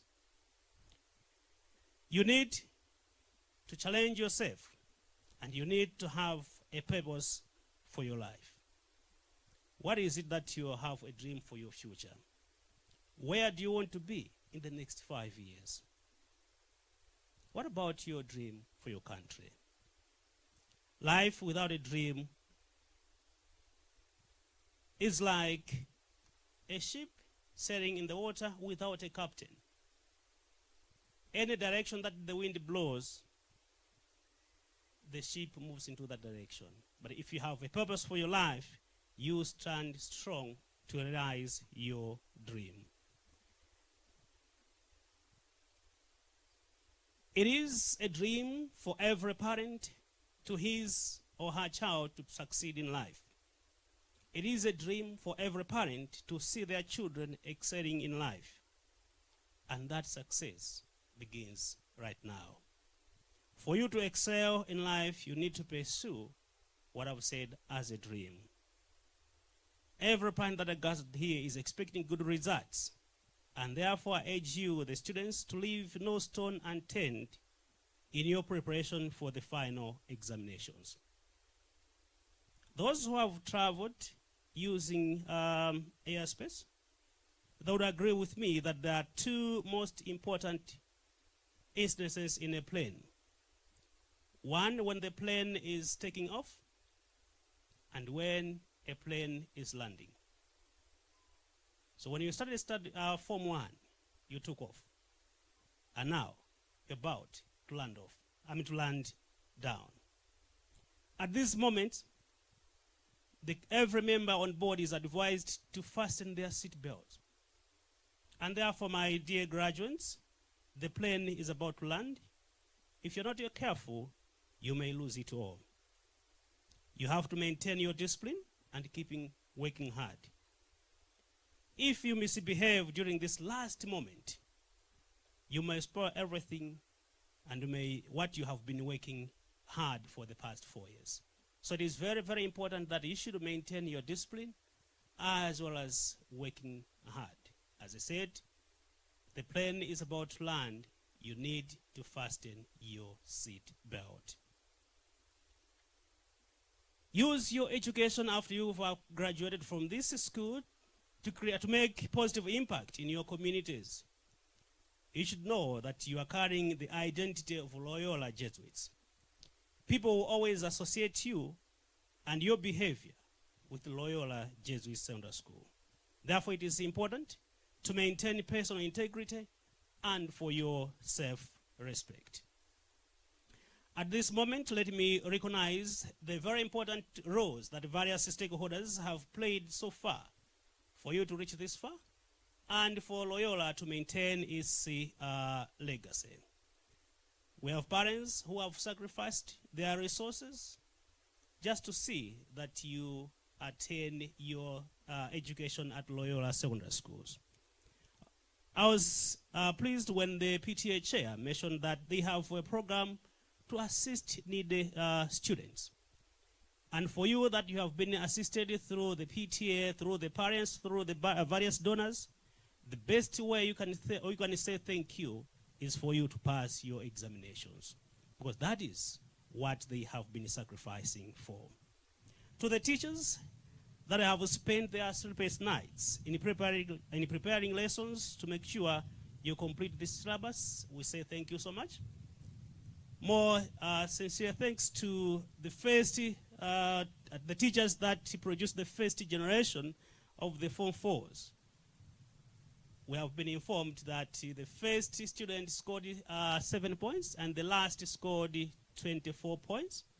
If I'm not mistaken, this class, all the students went to university, right? From the history that we have. Yeah. It means you set a record, you set the legacy. Thank you so much. And for the teachers present, we also appreciate for the efforts that you are putting to make sure that we maintain this legacy. Last but not least, let me thank the organizing committee for this well job done. Congratulations for having this colorful event where we are commemorating the 10th anniversary of Loyola Jesuit Secondary School. And congratulations to the graduating students. I wish you all the best as you prepare to sit for your final examination. I thank you all for listening. God bless you.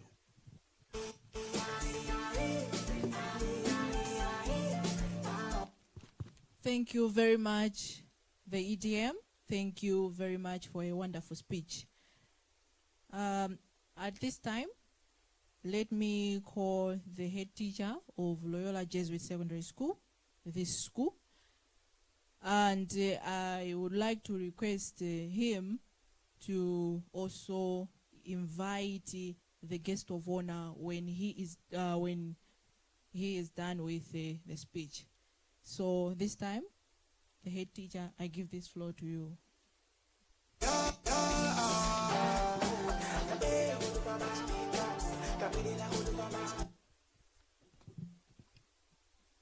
I'll try to be very brief, as always.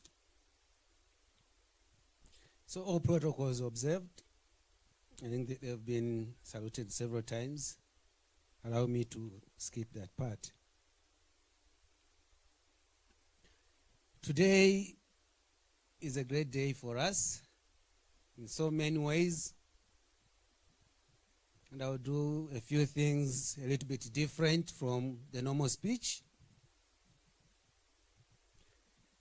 I would like to recall to the year 2015, having arrived here in July of that same year, 2015, getting ready to have the school opened and wondering whether it was going to take place or not. The list of the Form 1s then coming out, and we had no list of teachers yet. At that time, there was Father Makuru and myself on the teaching staff, and we were wondering whether classes would begin. Eventually, the list of teachers came out, and it was a list of 11 teachers. Allow me to just mention those because that's where we are coming from. That's where we are starting from. I know some of them, they are around. Some of them, they are not here with us. When the list came out, it had Mr. Katawa. I don't know whether Mr. Katawa is around. Mr. Katawa as deputy. For those that I'm going to mention, if they are there, if you are around, just wave or stand so that people can see where we started from. We had Mr. Chambukira, who was the head of science. We had Mr. Kulanga, who was the head languages. We had Mr. Mpoto, who was the head humanities. Okay, he's around there. We had Mr. Lwanja, who was the boarding master, sports master, in charge of computers. We had Miss Chikazika, the boarding mistress.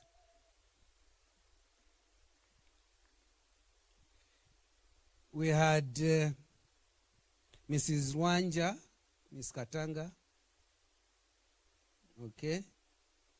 We had Mrs. Chambukira, Mrs. Avuta. Okay, she's around here. Mr. Jere. Then we had Mrs. Jere, may her soul rest in peace. Then we had Mr. Ziwoya. So these are the members that were posted first, and I remember the first meeting, the gathering that we had just by the corridor there. Then we entered into the now resource room for our meeting, and that's how we began. There was also Brother Kachipapa, who was the first librarian. So it was a moment for us to try and see where we will be. And I wouldn't have thought of 10 years from that moment reaching where we are now, and to say thank you to God for what has happened, and to recount the many blessings that we have received, the many fruits that we have sent out. There are some of those in the first cohort that are around with us here. If they can just stand and just wave. We've talked about the first cohort. Okay, we have the two sisters there that were in the first cohort, starting with us. There are other cohorts that have passed. The alumni, I think you've been already noticed, but I would like to recognize you once again, wherever you are. The alumni, just stand up once again. These are different cohorts. Others, I think they are just moving up and down. I don't know. Maybe they are still thinking of coming back. So mine, it's a point of gratitude to God for what has happened in the past 10 years. And the gratitude to God for these, our beautiful and handsome young girls and boys that we are sending once again into the world, as they like calling themselves, that are going into the world. So ours, it's a moment of gratitude and wishing them the very best in what comes ahead. So for those that are going, the world today requires people that are looking forward to reconciliation. In one of the points, in one of the moments that the MC talked about, was talking about Russia, talking about Ukraine, about the wars that are happening. And what the world needs now, more than ever, are people that are going to be agents of reconciliation. And that's what I want you to carry as you are going home, that you ought to be agents of reconciliation. And reconciliation at different levels. Reconciliation with yourselves, reconciliation with one another, reconciliation with God. And when we achieve all these, then we're going to have a better world for all of us. It all begins from us. If we keep grudges and we move along with grudges, then the world will be full of hate. And we don't want that hatred to continue, but we want to build and to bring about reconciliation. When you started, you were 141, and now we are graduating, we are 129. 27, yes, others, they've graduated in absentia. A lot has happened. And in the period that you've stayed here in the 4 years, there are moments that some of you cried. There are moments when some of you smiled. That's part of life. We want to believe that in all those moments that you cried, in those moments that you smiled, you learned something that you are going to carry on. You learned lessons from them. So we want to wish you well as you continue to reflect on what you have achieved in the 4 years. Out there where you are going, you are saying you are going into the world. If you are not careful, the world may run away from you. You are going into the world and the world is running away from you. So take care. A lot has been said, a lot of advice have been given to you. Can you hold on to them so that you change that world where you are going to, as you are going to set it on fire, into a world full of reconciliation, and where, as we have been already told, that you also be agents of justice. That will bring about justice into the world, bring about reconciliation. So we are urging you to take care, and it's not the end of it. There's life after Loyola. There's life after Form 4. There's life after the MSc exams. So just remember that and allow life to lead you to where you are supposed to be. I'd like finally to give thanks to the organizing committee that have been running up and down tirelessly to organize this function. Thank you very much for the work well done and for working together. Makolo, stingaiwala ukutokozani. Tikukutokozani kwambiri. Pazinchito zomwe mwatichitira, mwatipasira ana anu. Munatikhulupirira kuti ana anu tidzawaphunzitsa bwinobwino, itayesesa. Takusiyirani tikuwabweza mumanja mwanunso mupitirize. We are very grateful for what you have done to us in entrusting these young boys and girls into our hands. We've done the best. We've taught them. And we are saying, they're coming back into your hands.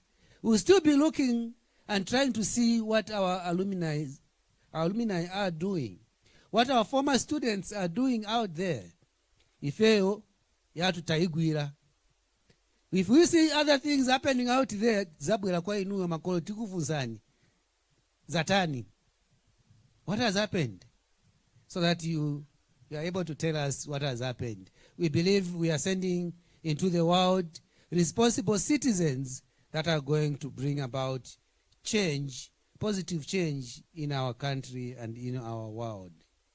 At this point in time, allow me to invite Reverend Father Terry Mwando Mtesha, the country delegate of the Jesuits, representing the Jesuit Superior of the Southern Africa province.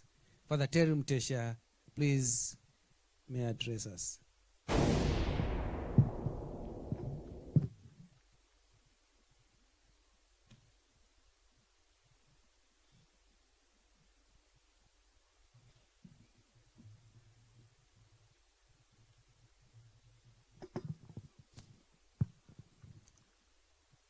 All protocol observed.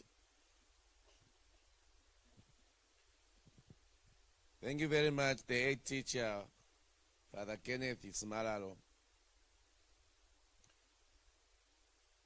and the teaching staff. On behalf of the provincial when we present in Malawi, I would like to congratulate the school for the job well done in these 10 years. The vision started with the then provincial of the then Zambia-Malawi province before it became Southern Africa province. It was Zambia-Malawi province, and the first black provincial of Zambia-Malawi province was Father Peter Bwanari, who comes from Deza. So he was the first black provincial of Zambia-Malawi who had the vision that we want to come up with a school that shall help in the education, in educating the people of Malawi. The one who pushed this vision and the one who made sure that the vision came to completion. So we give thanks also to Father Peter Bwanari, the then provincial. At the same time, we are thanking Village Ageman Juma and the Senior Chief Mwase for giving us this land. Like it was alluded to, this land was a village and there were farms and villages and stuff, fields. People were using it for different things. But the Jesus had a vision that we want to put a school here, and the Chief Juma and the Senior Chief Mwase allowed them to use this land, and we are very grateful to the chiefs for this gesture of giving us this land to use for the Loyola. As we can see, I think we used it quite good, as you can see. And in that regard, we thank people like Father Stanko Rosman, who negotiated for the acquiring of this land, and the able man, Father Alois, who also was instrumental in coming up with this place, instrumental in overseeing the buildings and all the things that are needed to be put. What we are, it's because of people like Father Alois, and also the general of the Society of Jesus, the then general who accepted that this school should be built in Malawi. So we give thanks to that. We also give thanks to people like Father Peter Enlo, who is spearheading fundraising for the school.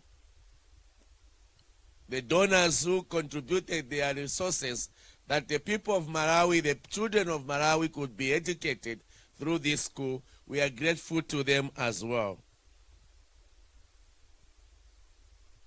As we know, this vision came a reality in 10 years ago. That was in 2015 when the first, like we have heard, the first pupils, learners came to learn at this school. And as the rest, as they say, is history. We also give thanks to the first head teacher, Father Simon Makuru, who comes from Chilazuru, was the first head teacher of this school, and the first pastoral director of the school, as we have heard, was Father Ken Smalalo, who later became the second head teacher of this school. And at the same time is still the present head teacher of this school. So we are grateful for that. At the same time, the teachers who contributed, like we have heard, those who came in, and everything was not in place that time, but the teachers contributed, the first teachers who came in, and the support staff who also contributed to this school. You know, this school has a farm. As some of us may know, it has a 60-acre farm about 10 kilometers away from here. And the first farm manager of Father Sebastian Malambo, who worked also in that farm. But what shall we do? The first people to congratulate or be thankful to are the learners themselves. The learners who have passed through this school. The learners who have responded to the way Jesuits do things. The learners who have brought the majesty to all this, because if without the learners, the school is useless. Without the learners, the school can't do anything. So the learners are important, and they have responded to how the Jesuits do things. They have responded to all these things that they have done. Because the Jesuits, as we have heard, believe in the 4 C's. The 4 C's are competence, conscience, commitment, and compassion. These are what impact in the children as they come here. This is our desire, our motto, to form children. That children are formed as the motto is there at the administration block, which says forming women and men for and with others. That is the purpose. The purpose is to form people. The ideal is to form people for others, for society, not for themselves. The idea is to form people for others, to form young men, young women who can go out in society and set society on fire with the love of God, with the mercy, with compassion, with goodness, with gentleness. These are the things that we want to impact in the world. And that is the purpose of our education system, is to help society and to make sure that society at large is helped. You contribute towards society. You don't just take from society. You also contribute your resources, your knowledge. The knowledge that you acquire here is for the sake of contributing to help society. That is the purpose of education. The purpose of education is to help society at large. But if you use that education not to help society, to harm society, society will respond to you. Society will react. And you know how it reacts. It takes you to prison. Because if you are disturbing society, if you are using your education to disturb society, to steal from society, to harm society, to disturb society, meaning the society will react against you. Because you are not forming people for society's sake. No, we are forming that society should be helped. And in that regard, we also thank the parents who made sure that the children are released to come here. It's not easy as a parent to release a child to go and be taken care by other people whom you don't know very well, you have not met. But you are just trusted by the grace of God, by the love of God, by the mercy of God, they will be taken good care of. It's not easy for parents because you're worried. What is my child doing? What is happening? Is my child going to achieve what is supposed to be achieved? And this we have, together with the PTA chairperson and all the people, we also thank the parents for your contribution towards make sure that you pay school fees in time, you take your children, you counsel them, together, that's why it is called PTA. It's together with the teachers and the parents, we form the children for others. We form the children for society. So we are very grateful for the parents and all the other people who have contributed. As we know, the motto of the Jesuits is for the greater glory of God, or what is called the majesty. We don't just do things for the sake of doing things. We want to be the best. We want to do things that people will say, wow. We want to do things that people will say, we have never seen such. We have never heard such. We have never experience such. That is the purpose. Is for the greater glory of God, the majesty. The majesty means do it greatly. Don't just do it. Do it greatly. If you are learning, learn greatly. If you are talking, talk greatly. If you are sleeping, sleep greatly. Everything should be done greatly. If you are eating, eat greatly. So that everything is accomplished in such a way that the motto, do greater things for others. That is the motto of the Jesuits. We don't just want to do things. We want to do things greatly in such a way that other people see it. They will say, wow, we have never seen such. That the glory of God, God himself is glorified.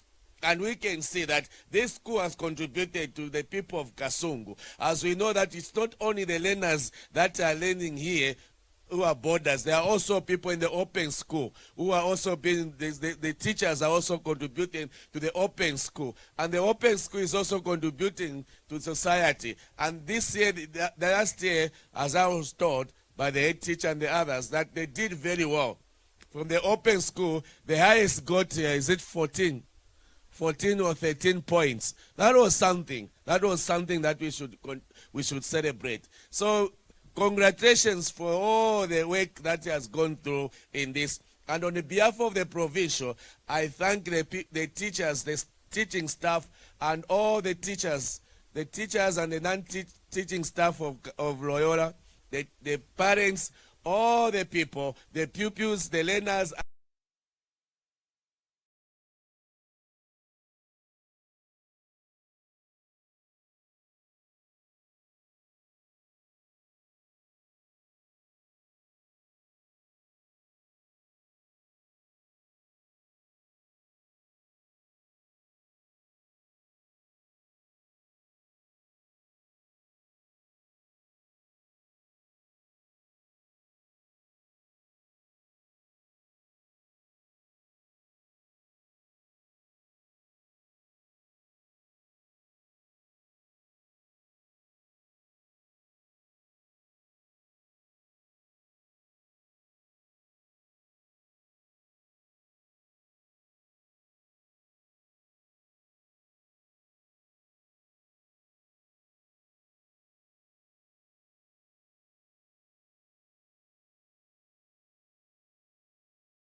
mmene tiwapatse dongosolo la mmene zinthuzi zikakhalire ndiye kuti mukhale kuti mwakonzeka muli kumbuyoko. So mwambo wathu pamapeto ukatha nthawi imene a guest of honor azichoka malo ano tiwapempha a guest of honor ndi high table yonse pakafunika pakakhale group photo kumbuyoko imene ikakhale ndi guest of honor, IDM, atie, village headman, pakakhale so a head teacher, PTA, ndi ma students ochepa, ma graduates. Akapezekano pa chithuzi chimenecho. Chachiwiri pakakhala guest of honor, IDM, TA, a village headman, pakakhala so a head teacher, deputy teachers, ndi ma graduates athu. So pakatengedwa zithunzi zimenezo kumbuyoko, komanso ma graduates mwina azifuna kutenga zithunzi ndoti after mwambo tikhoza kukapanga zimenezo. Communication ina imene ndifuna kupereka ndiyo khudzana za madyedwe. Ma invited guests onse ndikutanthauza high table yathu, ma alumni amene ali invited, amene ayitanidwa, ma graduates athu onse ndi kholo limodzi. Ma previous employees amene ayitanidwa, aziphunzitsi athu amene anali pano amene anayitanidwa, ma heads of sections, ma head teachers and others, and also members of staff and their spouses, including the teaching and non-teaching staff amene ali aziphunzitsi athu ndi amene amatithandizira pa sikulu pano, komanso corporate partners and also anthu amenewa tikuyenera nthawi ya chakudya tikalengeza kuti chakudya chili ready ndochonse tipite mu holo. Koma ma students athu a form 1 komanso a form 3 tipita ku cafeteria. Kwa anthu ena tonse amene chakudya tawawerengera ndi amenewa. Kwa anthu ena tonse tapanga mount ma tables athu pamene padzigulitsidwa zakudya ali kumanzere kwangaku mene ndikulozeramo ndikumene tipite tikapita ma tables amenepo tikagula zakudya zikugulitsidwa pamenepo. And ma graduates athu tikamayandikira mwambo ofuna kudya chonde tipite ku form 4 northwest kumene tikalandire ma t-shirts athu. Osati kuti mukachoka pano koma mukajambitsa zithunzi mukonzekera kuti mwina tikudikira nthawi ya chakudya tipite tikalandire ma t-shirts athu. Form 4 open school mukhale pamene mwakhalapo musachoke, ndipo chonde ndipempho kwa nonse kunena kuti zonse zikatha tisapite kutali chifukwa ndoti kuti tipereke okay kuti chakudya tikambe kulowa mufunika kuti mukhale pafupi, ndetonse tisapite kutali tikhalebe pafupi. Zikomo kwambiri pamene tafika apa tikupempha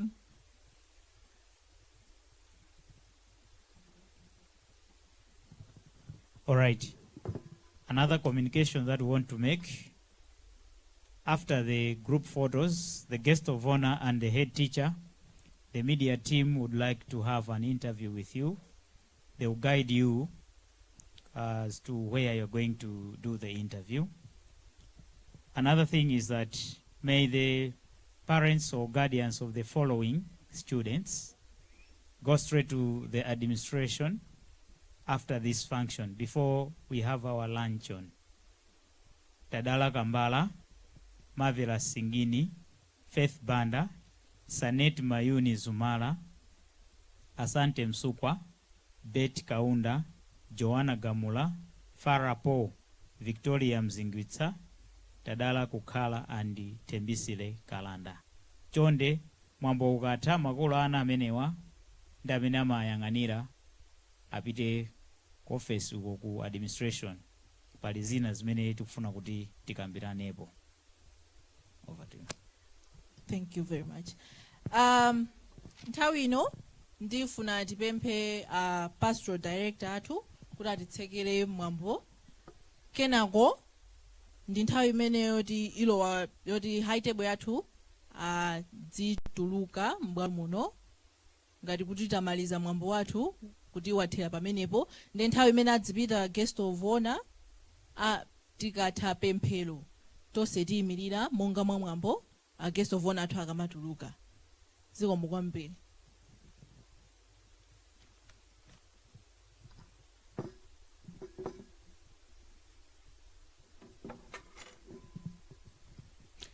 In the name of the Father, and of the Son, and of the Holy Spirit. God our Father, we thank you for the beautiful day that you have created for us. All the activities performed here all the knowledges that we have testified through different performing. And we ask you to keep blessing our school so that it continue teaching, educating in that holistic education as all the Jesuit schools are doing. We ask you to bless our learners who are graduating today and keep them, lead them so that they may do well in the society. And we ask you also to bless all who are remaining here to follow the steps of those who performed well in this Form 4 who are graduating. We ask you to bless all the staff, teaching and non-teaching staff who are here and all those who pass through this school. We ask to make ourselves proud of many ideas that came together so that the dream of having a Jesuit school in Malawi came together, came in reality, and for us who are here now, we may be proud of that, and we keep that spirit of looking forward and looking for good things for the great glory of yourself. We ask all this through Christ our Lord. Amen. Ambuye akhale nanu. Akudalitseni Mulungu wamphamvu zonse, Atate ndi Mwana ndi Mzimu Woyera. Pitani ndi mtendere, Mulungu akudalitseni.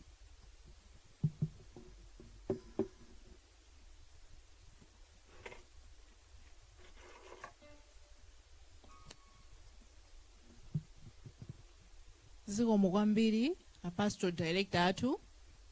Nthawi ino ndimene haitebo yathu izituluka, tikupemphani nonse kuti tiyimirire mmene haitebo yathu izituluka kutseka mwambo wathu.